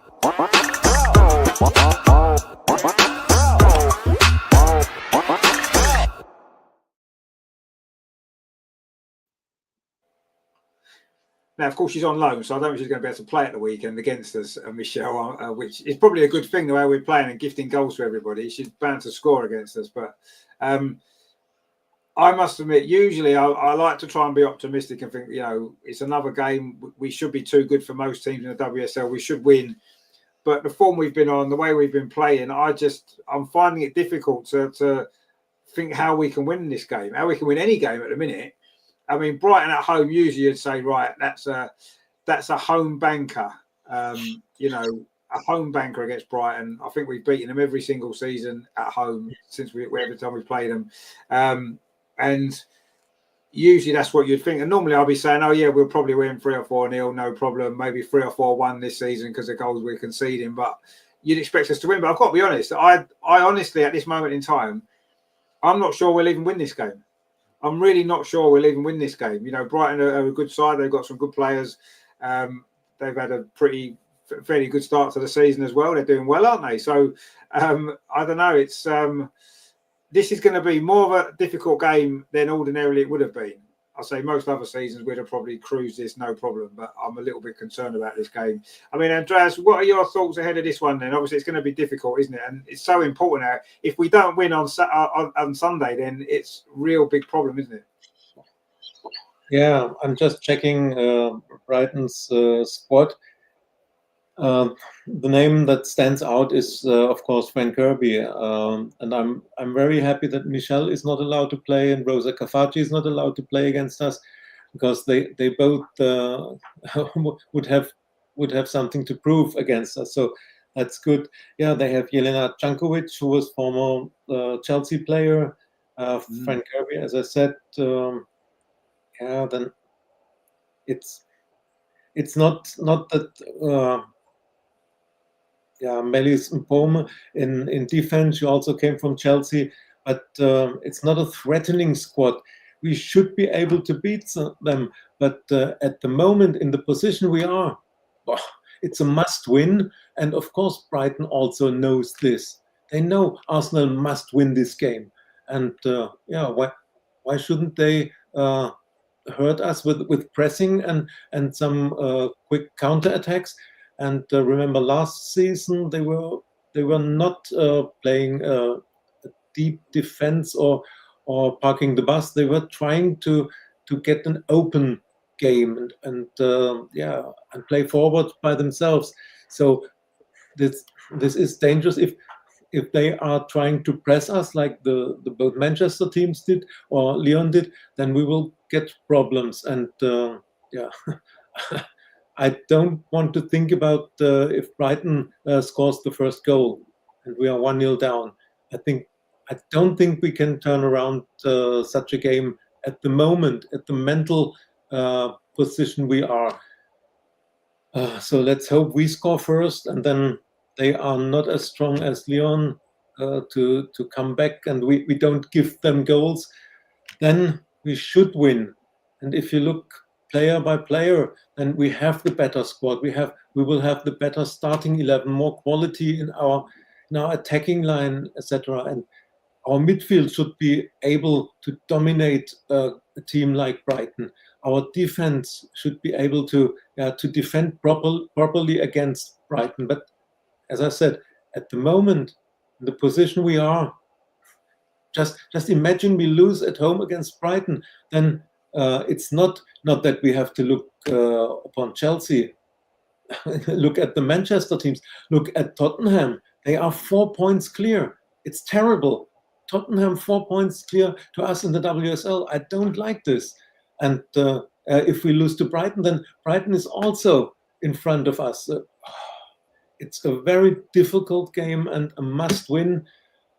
Yeah, my heart says we will win 3-1 as we are the better team, but I'm not really convinced. And it's a draw is hanging over the Emirates on Sunday and could happen.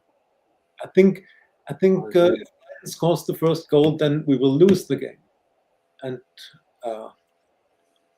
I'm flying to London again for the game, and I don't want to fly to London for another defeat and on Monday go to Heathrow with another loss in my mind. No, please, let's get back on winning ways. It's too long ago since we won a game for the last time. When was it? In May in Lisbon that we won? No, we won against West Ham. But it's too long ago, and we need to come back to winning ways for the self-confidence of every player. Yeah, exactly. I mean, I think at the moment, obviously, confidence is very, very fragile. And like you said, if Brighton were to take the lead, that would make it a really, really, really tricky game. Absolutely, it would. Because I say Brighton aren't a bad side. And confidence does play a big part. And I don't know. I am quite worried about this game, I have to say, just because of the situation that we're in, the way we're playing, and the fact that I don't know. It just concerns me what the team's going to be, what the lineup's going to be. Will Rene panic into making loads of changes because we've lost a couple of games? I really don't know what to expect, actually. I don't know what to expect from the lineup. I don't know what to expect from the performance. It's one of them games where, like, literally anything could happen. Vicky's quite confident. I predict a big win against Brighton, 3 clear goals. Do ya? Wow. I mean, that would be good. That's what we need. But anyway, Colin says, on Sunday, our forward line will be waiting for our first goalkeeping error. Well, maybe. Let's hope not. Greg says, we better win. I'm going to have to get the train home with their 50 supporters. Yeah, if they've got 50 supporters. Vicky says Michelle and Rosa can't play and Fran is injured. Oh, well, there you go. That's that would be quite handy, wouldn't it, if that's the case? Greg says, don't panic, we'll win 5-1. Well, you see, on a normal day, I would agree with you, and I would have predicted that myself, but I'm very, very concerned at the moment with the way we're playing. This could be the game that turns it all around, though, couldn't it? Football is a funny sport, isn't it? You know, you're always one defeat away from maybe going into a little bit of a slump, and you're one win away from ending a slump and going into another good run, aren't you? That's sometimes how football works. We've seen it so many times. And I think this game is that. I think we're at that crossroads right now. I think if we perform badly against Brighton and don't win, and heaven forbid we even lose, I think that's going to kickstart a bad kind of reaction going forward. Luckily, there's an international break coming up after the Benfica game, but I would be really worried. Whereas if we beat Brighton, especially if we do maybe settle down and get an early goal and go on and beat them quite comfortably, maybe we do win 5-1, then I think maybe that could then restore a lot of confidence, and I could then see us going on a great run like we did last season, you know, winning 5, 6, 7, 8, 9 games in a row. We can't be doing it, but this game could be the key to either of those two things happening. And at this moment in time, I really, really don't know what's going to happen on Sunday. I think we're going to see one of two Arsenals, aren't we? We're either going to see the Arsenal we've seen in the last few weeks, maybe lacking ideas, not creating chances, making mistakes and conceding daft goals, or we're going to maybe see the Arsenal that we saw a lot more last season where we score 3 or 4 goals, one after the other, bang, bang, bang, bang, and the game's done. And it's going to be one of those two we're going to see on Sunday. I don't know which one it's going to be. Honestly, I do not know which one it's going to be. I hope it's going to be the second one and the one that scores loads of goals and wins the game, but I'm not convinced. Greg says Brighton lost to West Ham the other night. Well, yeah, I know, but I mean, that doesn't necessarily make much difference, does it? We've still got to play our game. Jimmy says Brighton not even close to Man City or Leon. We have this. Well, no, you're right. Of course they're not. They're not nowhere near the level of Brighton and of Man City and Leon. No, they're not. But are they better than Aston Villa? And we struggled against them. Are they? They're that sort of level team, aren't they?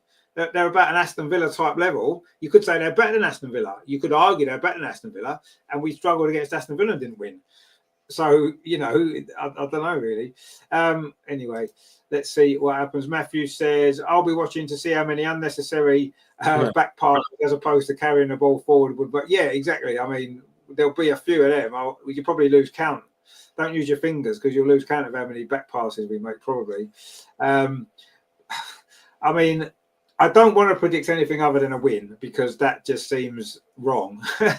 So I'm going to predict a win, but it's certainly not going to be easy. I'm going to predict it's going to be. I think it's going to be one of them games when we have to battle it out and we just have to forget nice football, forget scoring brilliant goals. Let's just grind it out and get the win. And I think that's what we're going to have to do. And I think we will in the end. I'm going to predict 2-1. But it's not going to be pretty and it's going to be hard work, but we'll get the job done just because we do have the quality above them. And I think we'll learn the lessons from Villa, particularly, especially if we do go 1-0 up.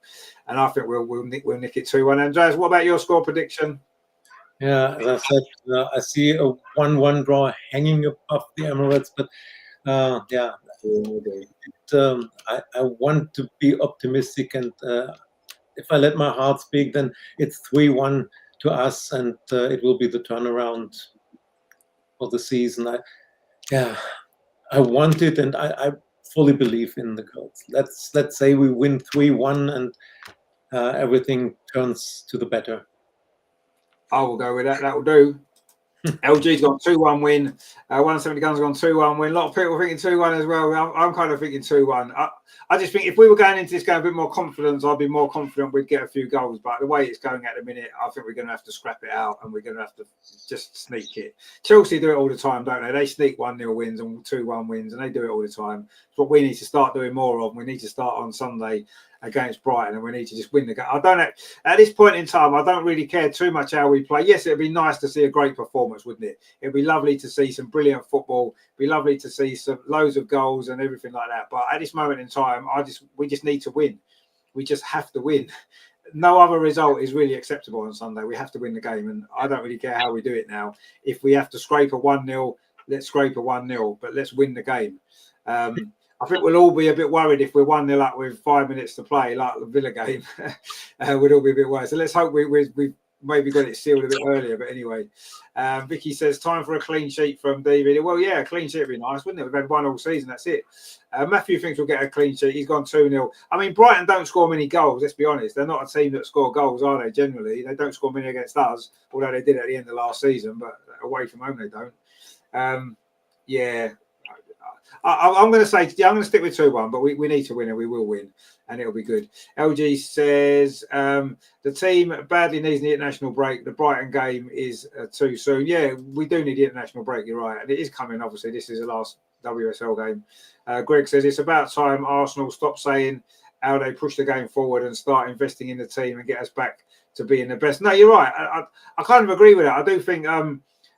I mean, rightly so. I think Arsenal we need to blow our own trumpet to a certain degree. We've been the flag bearers, haven't we, for the rise in the crowds in the women's football and the interest in the women's football. We've been at the forefront of that. You know, obviously the Lionesses' successes as well have helped along the way. Of course they have. But we've always been the biggest club, and we've always had that, and we shouldn't lose track of that, and we shouldn't stop celebrating it. But you're right. We need to start saying, right, what's gone in the past has gone. Let's look at the future, how we can be better going forward. We need to find a way to be able to compete with those top teams, with Chelsea and with Lyon, with Barcelona, and we need to be able to do that. And even now, the two Manchester clubs, we need to be able to start competing with them and beating them and winning the big trophies on a more consistent basis like we used to. And yeah, investing in the team is certainly one way to help achieve that. You're absolutely right. And I don't know, my concern is now with the news coming out this week that the club are looking to expand the Emirates, and potentially the men will have to play at Wembley. Where does that leave the women's team? Are we going to be back at Meadow Park again for 2 years? Because, there's no way they can move the women's team to Wembley. I just don't think that would work. I don't think we would be able to get big enough crowds on a regular basis to justify playing at Wembley with 90,000 capacity. No, we couldn't do that. You can't return to Meadow Park. We have 17,500 season ticket holders, and at Meadow Park, you can't even sell 4,000 season tickets at Meadow Park, because that would mean nobody can buy a ticket only for one game. So you can maybe sell 2,500 season tickets. This leaves 15,000 people who have a season ticket without one for at least one season, and a lot of them will turn their back on the club and say, "Oh well, if they don't offer me the chance to have a season ticket, then I won't go there." And yeah, it's impossible. You can't return to Meadow Park. These times are over. But where's the solution? You can't play at Wembley with the women's team. So we would have a problem if we really do this to the Emirates. And I read about £500 million investment for rebuilding the Emirates. This money would be gone, and we can't invest this money in the teams. Another problem. Yeah, and I think one of the reasons why in the men's team in particular we had a big transfer window, and I think this is behind it, because we're probably not going to be able to buy players for the next 2 or 3 years. Well, if the stadium rebuild goes ahead as it's planned, then it is going to cause a massive problem. It's going to cause a massive problem for the women's team more than ever. Like you said, Meadow Park would be the obvious answer in terms of it's the ground that we still use. But you're right, we can't go from having, like you said, 20,000 season tickets to playing in a ground that holds 4,000. How's that going to work? They're going to just share the season ticket around so that every week a different 4,000 people go. You know what I mean? This could be for 2 seasons. They're talking about potentially taking 2 seasons to rebuild the Emirates, which in principle is great if it's going to mean more people can get in, more tickets are sold, more money comes into the club long term. Although having said that, the move to the Emirates was supposed to do that, and for 15 years we couldn't buy any players. So is it the right thing to do? I'm not sure, but I don't know. It would be a massive problem for the women's team if that happens. I really don't know what the answer would be, because Wembley definitely wouldn't work. We wouldn't be allowed to play at Wembley anyway that many games. We wouldn't be allowed to play 10, 15 games at Wembley a season on top of what the men are playing as well. It wouldn't happen. Wembley's got too many other things going on. They wouldn't do it. We wouldn't be able to do it. Got England games. They've got they've got pop concerts. They've got other events goes on at Wembley. It won't work. It definitely wouldn't work. And there'd be no point in us playing at Wembley with 90,000. We'd fill it for the odd game. We wouldn't probably fill it, but we'd go close to filling it for the odd game here and there. Chelsea maybe, a couple of big Champions League games, but Leicester at home, West Ham at home. We're not going to. It'd be empty. It'd be no point. It'd be a waste of money, a waste of time. We wouldn't be able to do it. So, yeah, I'm not sure where that leaves the women's team. No one's mentioned it. Everyone's talking about the effect on the men's team playing at Wembley. Yeah, okay, that's going to be an impact. But what about the women's team? We've just started playing at the Emirates permanently for all the WSL games, and now we're going to have to probably be homeless for 2 years while they fix that. I mean, we'll end up playing we'll probably end up playing at West Ham Stadium or something like that. That'll probably be what will end up happening. We'll borrow another stadium in London. I would say West Ham would be the most obvious one, because we wouldn't want to share with Tottenham, would we? Let's be honest. But something like that wouldn't surprise me if we end up playing at West Ham's ground for 2 years or somewhere like that. I don't know where else we'd be able to play in London. That would be big enough. It doesn't have to be 60,000, does it? We could probably have a 25,000, 30,000 capacity stadium somewhere. I don't know what Brentford Stadium holds. I mean, that's probably not going to be big enough, but, something like that we could always look at. Greg says, we could always play our home games at Tottenham. No, we couldn't. I would rather we played in someone's back garden than play at Tottenham's ground. Jimmy says, talking from across the pond, Arsenal women have the best fan support I've ever seen. No, of course we do. Yeah, we do. But where are they going to go if we get kicked out of the Emirates for 2 years? Matthew says, agreed. And talking about ticket sales, once you keep winning, there'll always be tickets. No, absolutely. Yeah, you're right. It's just in the meantime, isn't it? But anyway, I mean, that hasn't been confirmed yet that that's definitely happening. But it is a discussion that needs to be had if they decide that they're going to do that. And I say, if that's going to be the direction the club want to go in long term, brilliant. Where does it leave the women's team for 2 years? That's the question we need to ask ourselves. Playing at Wembley for the men ain't really a problem. It's not ideal, but it's doable, and it's not going to make anyone suffer. We'll be able to sell more tickets anyway. But what happens to the women? Come on, Arsenal. At least have a plan and let us know what the plan will be if that happens. Where are the women going to play for 2 years? Because we don't know. We just don't know. But anyway, that's a discussion for another evening, isn't it? I suppose once decisions are made, and we'll have something to talk about. But in the meantime, we've got Brighton. Of course, after Brighton, we return to Champions League. We're away from home, and this is a game that we should win. But then we should have beaten Aston Villa, and we should beat Brighton. So who knows?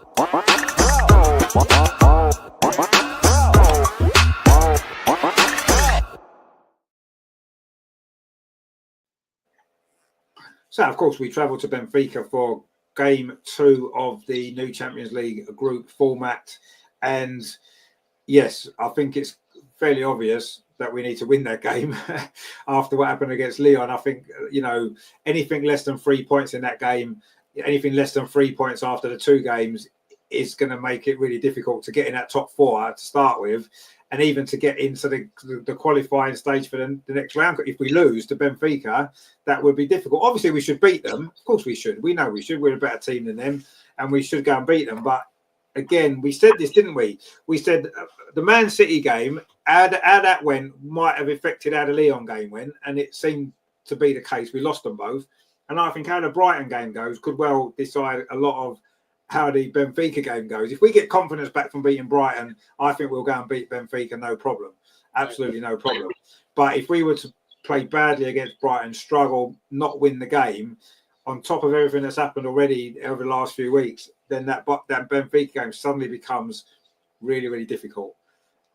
And I don't know if we can go there and win if we haven't beaten Brighton. That really worries me.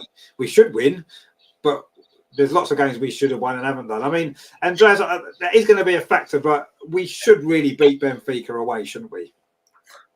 Yeah, Benfica is one of the weaker teams in the Champions League. And I just checked, they lost 2-1 to Juventus on the first match day. And Juve is not one of the European giants. They are a good team, but remember, we have beaten them twice last season. So, yeah. But I saw Benfica already playing only once when they were in the same group in Champions League like Bayern Munich. And I remember that Bayern was 2-1 down, making silly defending errors. And they were 2-1 down with, I think, five minutes to go. And then Georgia Stanway scored 2 goals from the outside of the box in the dying minutes of the game, and they won 3-2. So it's 2 years ago, I think. But anyway, it shows, don't underestimate them, take them serious. They are playing at home. We don't have the best run at the moment. Yeah, it might change. Hopefully it will change on Sunday, but it won't be easy. And to keep our chances alive in the Champions League, there's no doubt that we must win away in Lisbon. But once again, I say we want our team to win, and therefore we have to send belief and optimism. And I say, we will win 2-0 there without a good performance, but we will manage to win. And normally we should be able to get a clean sheet, but also would be good for our self-confidence, for the confidence of the defense, of the goalkeeper. So let's say 2-0 to the Arsenal on Thursday. I think Manu Zinsberger might play Thursday, I would prefer Anneke Borger. I think Manu Zinsberger will play. I mean, you got to think we bought that new goalkeeper Anneke in, right? And for the WSL games, it's still Manu Zinsberger who's the backup goalkeeper on the bench. Still, do you know what I mean? So I think against Benfica, I think Manu Zinsberger plays. I really do. And of course, that would worry us because of the mistakes he made last season. But then the mistakes Daphne's making this season, you're thinking, well, maybe give Manu a game against Benfica. Why not? And I think she'll play, actually. I really do. I expect her to play. I expect to see a few changes, actually, in the team. A few players that maybe haven't been playing many minutes. I think Kleiner might start. I think Taylor Hines will probably start. I think who else might start? Maybe Jenna Nicewonger. Maybe she might start. Who knows? Where's they say where's Wally? Where's Jenna? That might be the case at Benfica. She might play against Benfica, I reckon. You never know. Kyra will start in Lisbon. Yeah, Kyra might start. Yeah, I think there'll be a lot of changes for Benfica. I really do. Regardless of Brighton, I can see 6-7 changes to the team.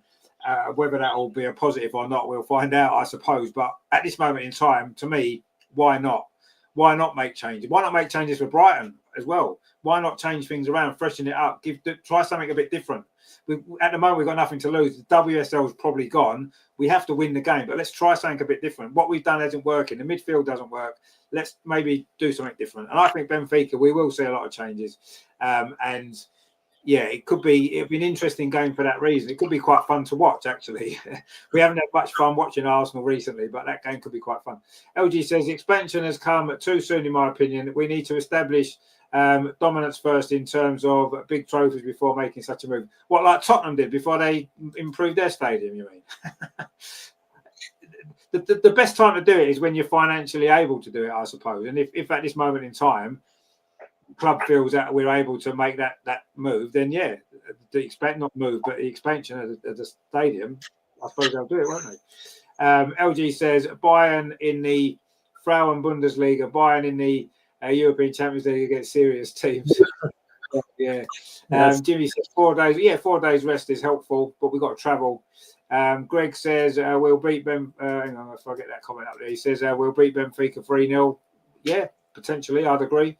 Vicky says should be lots of goals against Benfica. Should be. Greg says I'm worried Zinsberger will be in on Sunday. Well, yeah, I did kind of half think that, but I don't think she will. With the Benfica game in mind, I think she'll play against Benfica personally. I think that'll be when she'll play. But we'll see. It's going to be interesting. I do think we'll beat, actually, regardless of how the Brighton game goes, I still think we'll beat Benfica anyway. I just feel that we should be much too good for them. It won't be easy away from home. It never is in Europe. But I think we'll get the job done. And yeah, 2-0 would be nice. If Manu's in goal, maybe 3-1. Actually, if Daphne's in goal, maybe 3-1. The mistakes that's happening at the minute. But I think we will win anyway against Benfica. But let's hope this time it's a good week, because we've had a couple of disappointing weeks, haven't we? It's been a struggle, actually. It's been a struggle to enjoy the games. I've found it really difficult. The football's not great. We're not playing particularly well. You don't feel confident that we're going to win. And it's all a bit flat at the minute. You know, the WSL's running away from us quite quickly again. You know, we've had a terrible start in the Champions League, and it's like it's only just turned October, and already we're starting to think what a disaster this season's been. Exactly like last year. But last year we changed. It wasn't the choice the club made, but we changed manager. And it made a big difference. And I'm not saying we should necessarily change the manager. I don't think that's going to happen anyway. I think Renee's quite safe for the time being because of what she's achieved. Although I did hear somebody say the other day that maybe she's going to be Di Matteo. If you remember, he came in at Chelsea, won the Champions League, and then they sacked him soon afterwards. So whether or not Renee will end up being the new Di Matteo remains to be seen. But I personally think she's probably earned the right to have a bit more time, and at least give her the opportunity to try to turn this around, sort herself out. She needs to make better decisions, and she needs to get more consistency in the team she's selecting, in the way we want to play, sort that midfield out, stop playing Mariona there because it's not working. You know, just be proactive and put these things right that are not going well, and show that you can be a top manager. You know, you've done it in games last season, in big games, you got it right tactically. And you need to keep doing that now. You need to turn this around, and you deserve the opportunity to do it. You do, and I'm going to back you to do it. But at this moment in time, I am personally worried whether Renee's got it about her to become that elite level coach that we need. as this club is what we need. And I'm not sure she's got it in her, if I'm honest. But let's see. The next 2 games this week won't decide the future and won't decide whether she's an elite coach or not. But it could go a long way to deciding that she's not, if she doesn't get it right, if she still makes the same mistakes in these 2 games. LG says, even before DVD made howlers, I always thought she was still a level below Fallon, Tullis, Joyce, and Hampton. See, I don't know. I've liked DVD before she joined Arsenal. I think she's a great goalkeeper. I really do, and I do think she's a top level. Yes, she's made some howlers lately this season. Not been good at all. She did make some good saves the other night, though, to be fair to her, and she did make some good saves against Man City as well.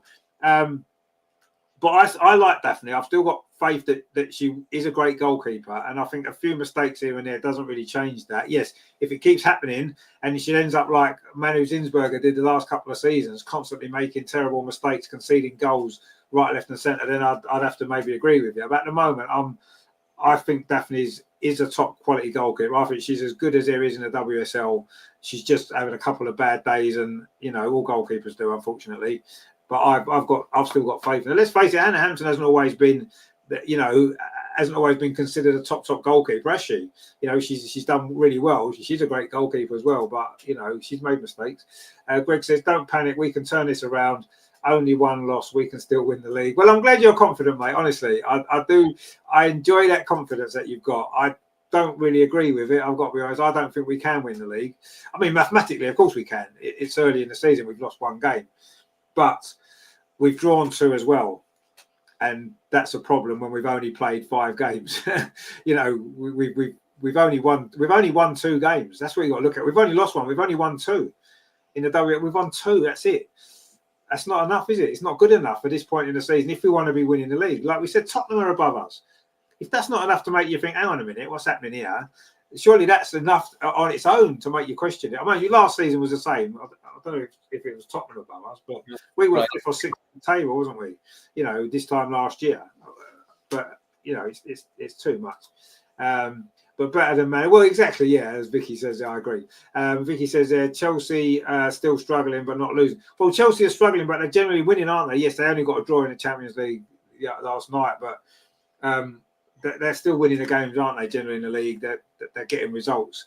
When they play, that's the difference. Chelsea play badly and win or draw. We play badly and lose, and that's why Chelsea win the league every year and we don't, because we have to play well every week to get a result. Chelsea don't. They can play terribly 6 games in a row, win them all, and then they'll suddenly start playing well and win a few more. And whereas we're off form for 1 or 2 games and we've dropped points and that's it, and they've pulled away. And that's what we're up against, and that's why I don't look at how Chelsea play. They're going to win. You just know they're going to win.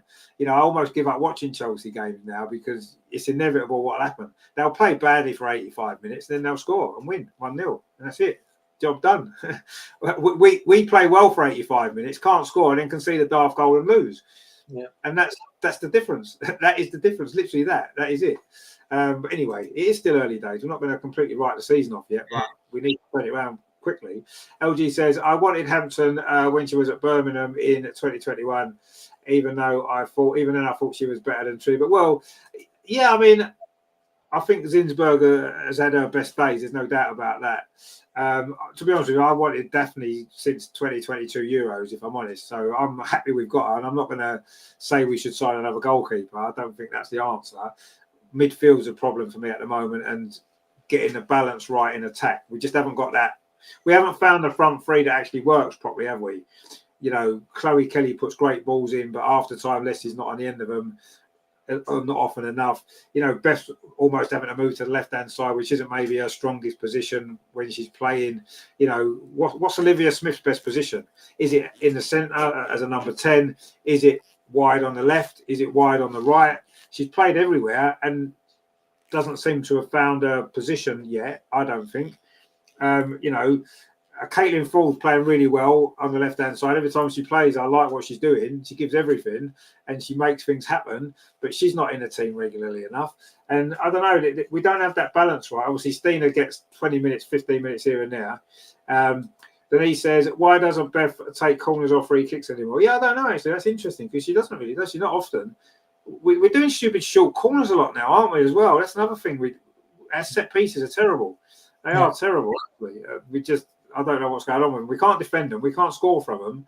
It's almost like they're a waste of time for us. It's just. I don't know what's happening with them. But yeah, we need to get Arteta's set piece coach down and help them out a bit because they need some new ideas. Because maybe Beth needs to take a few more. I mean, I still remember taking a free kick a couple of weeks ago, actually, which wasn't great. But anyway, Absolutely Guys says we need a 10. If Smith can play there, she should. No, I agree, we do. I mean, Mariona maybe should play there. If we're going to play somebody there, she's probably the best player that we've got, one of the best players in the world. But I'd like to see Olivia play there. I would, to see what she can do, because she's a sort of player that can probably thrive in that position, I think. But they need to find, or Renee needs to find where she can get the best out of Olivia Smith. We paid a lot of money for her. She's a very good player. We know how good she is, but we're not seeing the best out of her, are we? Because she's not. I don't think she's playing in that suit. I mean, you've got Mariona's not playing in a position that suits her. You've got Olivia Smith not playing in a position that suits her. Leslie Russo seems to be playing everywhere and nowhere, all at the same time. It's a bit of a mess, isn't it? I think at the minute, and it needs to be sorted out. LG says Liv's best position is on the left. That's where she's most dangerous when cutting onto her dangerous right foot. Renee is misprofiling our players. That's a coach's. No, I agree. I mean, it's the left her best position. Yes, she's played well on the left for Liverpool. She did a few times. We saw that. I actually think you're better off getting her on the ball more. When she's playing wide, she doesn't really get the ball enough for me. When she gets the ball, you think something might happen, but she's not on the ball enough. Whereas if she was in the number 10 more central position, she'd be on the ball more. She could, she could have more impact on a game, and she's capable of doing the unexpected with the goal that she scored and stuff. And I don't know, I'd like to see her play there because she's going to be a better option than Frida in that position, isn't she? I think, because she's a better player than Frida. And I think she'll score as many goals as Frida if she gets into those positions. So I'd like to see her play there, but I don't think that's going to happen. I really don't, unfortunately.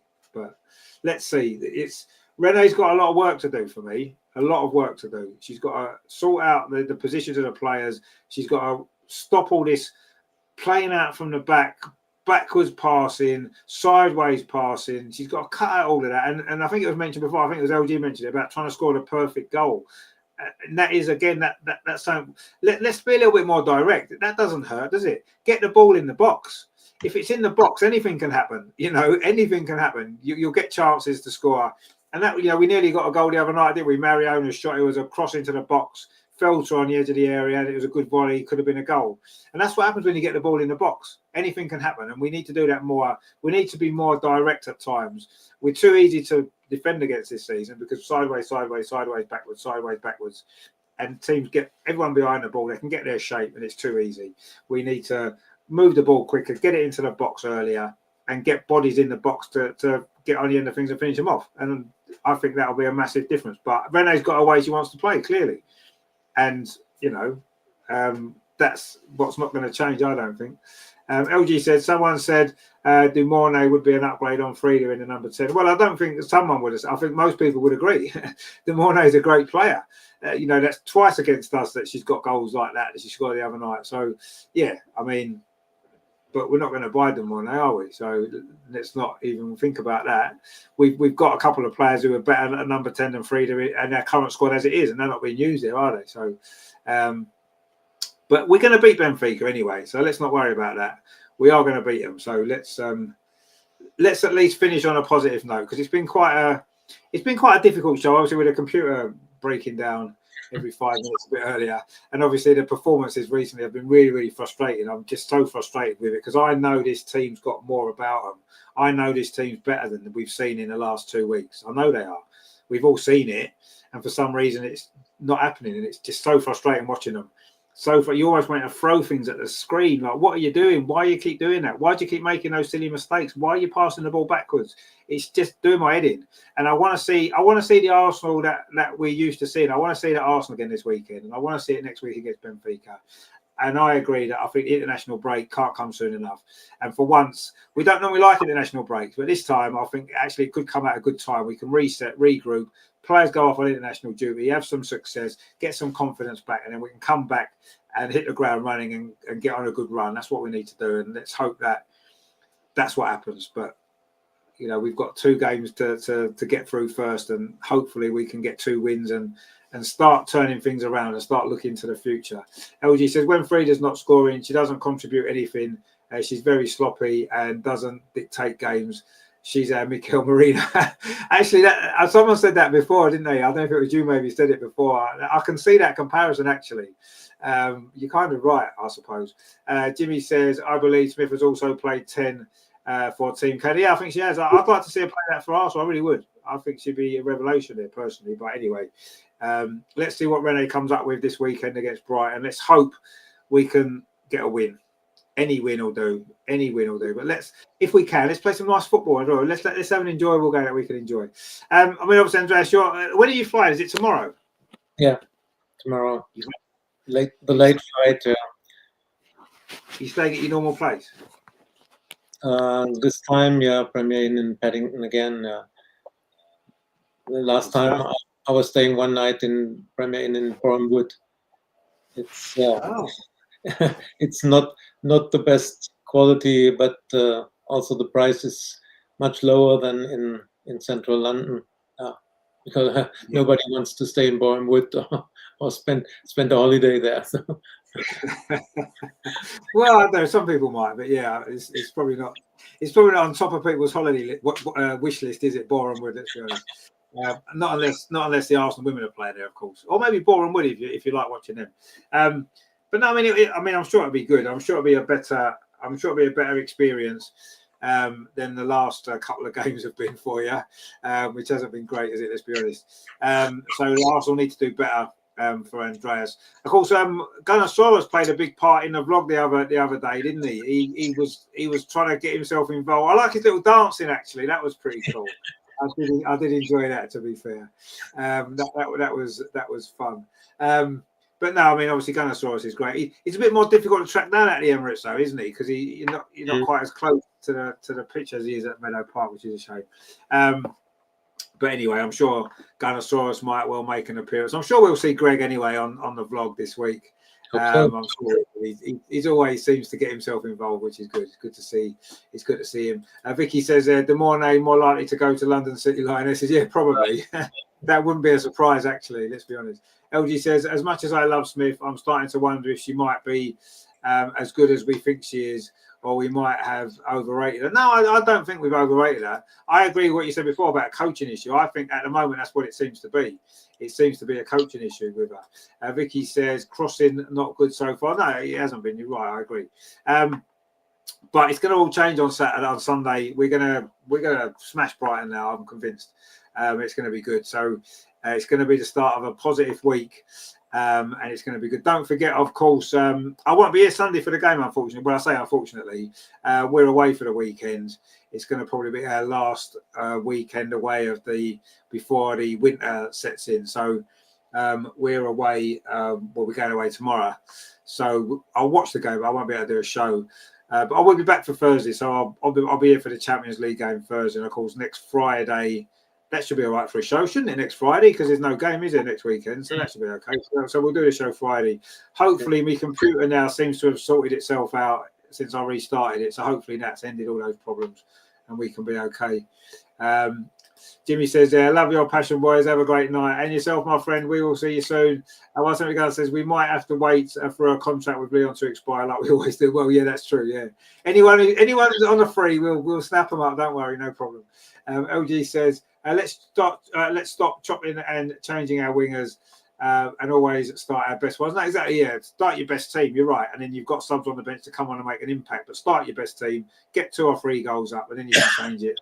That should be the way to do it. Rather than relying on your subs coming on and saving you every week, which seems to be the plan, because it's worked a few times. So that seems to be that's her plan now, isn't it? Doesn't matter who starts, we'll get the subs on, they'll change the game.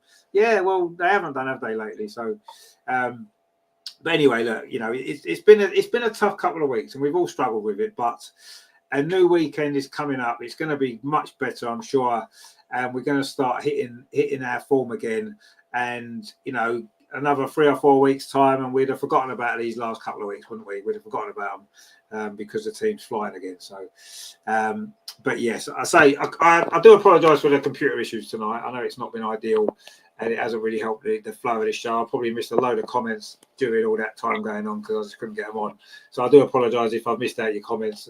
I do appreciate them. It's good to have them on, and I'll try and get them on if I can. I'll say, obviously, being all the issues I had earlier on didn't really help today. But anyway, we've got through it, and that's the main thing. And hopefully Arsenal will get through it on Sunday as well, is what we need.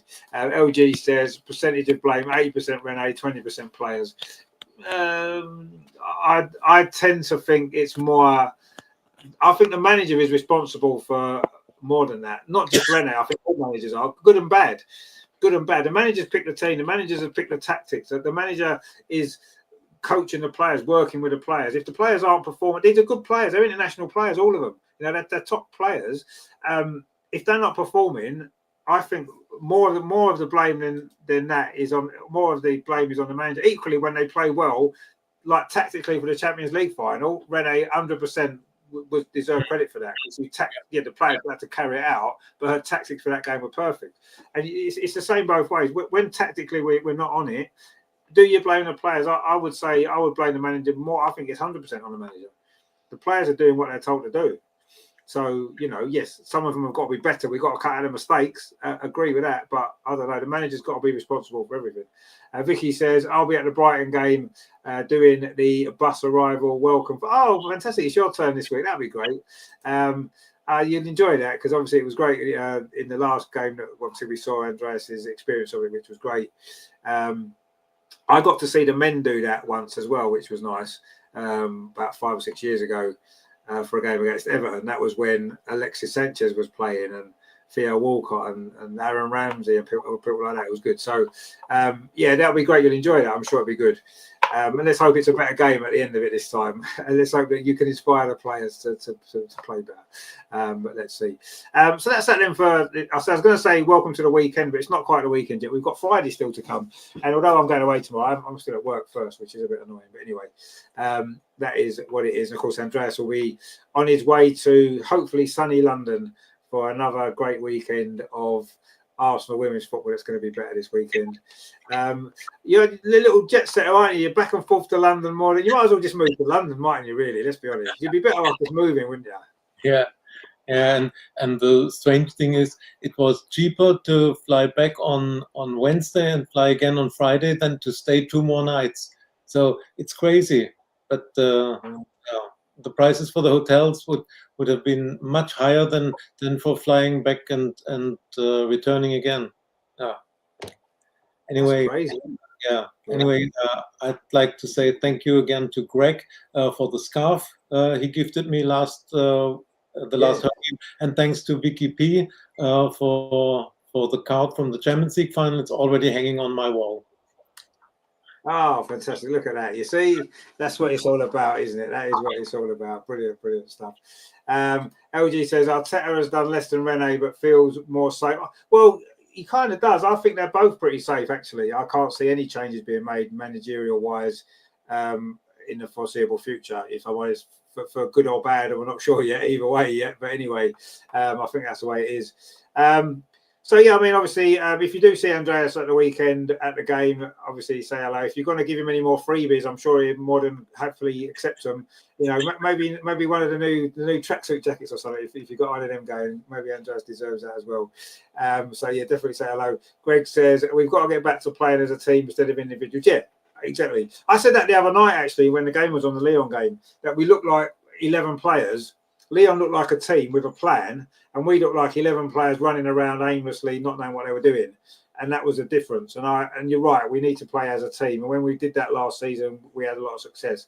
This season, we do look like 11 players that don't really know what they're doing together, which is that down to the changes or what is, I'm not sure. But anyway, yeah, you're right. Let's get back to playing as a team. Let's do what we do best. That's what we need to start doing again. Go back to basics.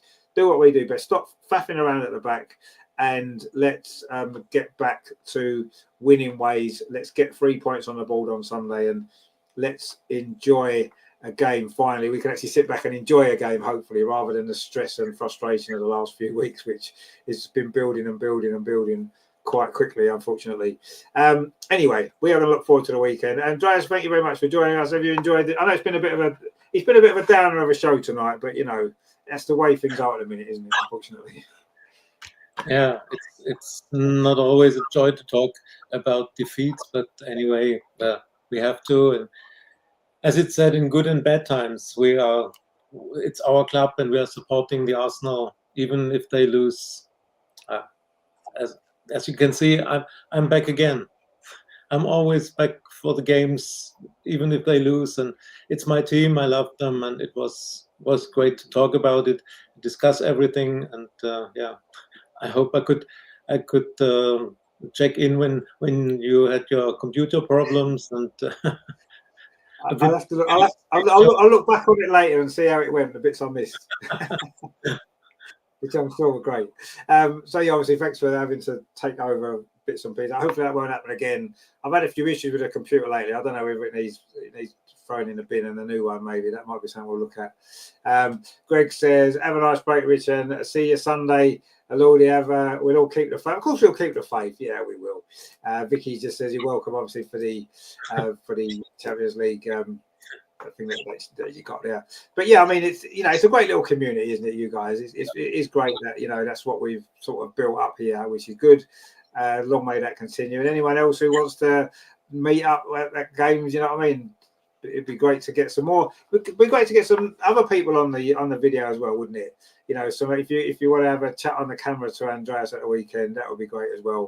Get your thoughts on everything, score prediction before the game, and maybe a chat afterwards to see what you made of it all.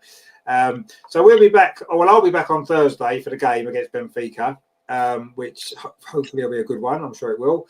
Is that not the early kickoff? Is it? Hang on. What time's the kickoff? Is it the early kickoff? No. Benfica is at 8 UK time. Ah, right. Okay. Oh, yeah, it is. Yeah.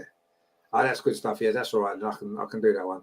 So yeah, I'll see you Thursday for the game, and then of course we'll be back Friday as well for the usual show. Hopefully we'll have two good games to talk about, and we won't be so down in the dumps about it all. Hopefully my computer will work after it's had a break, and everything will be rosy in the garden again next week. Let's hope so. So join us for that. Enjoy the weekend, everybody. Obviously, have a safe trip, Andreas, back down to London, and enjoy the game. I'm sure you will. And we'll enjoy our little trip away as well.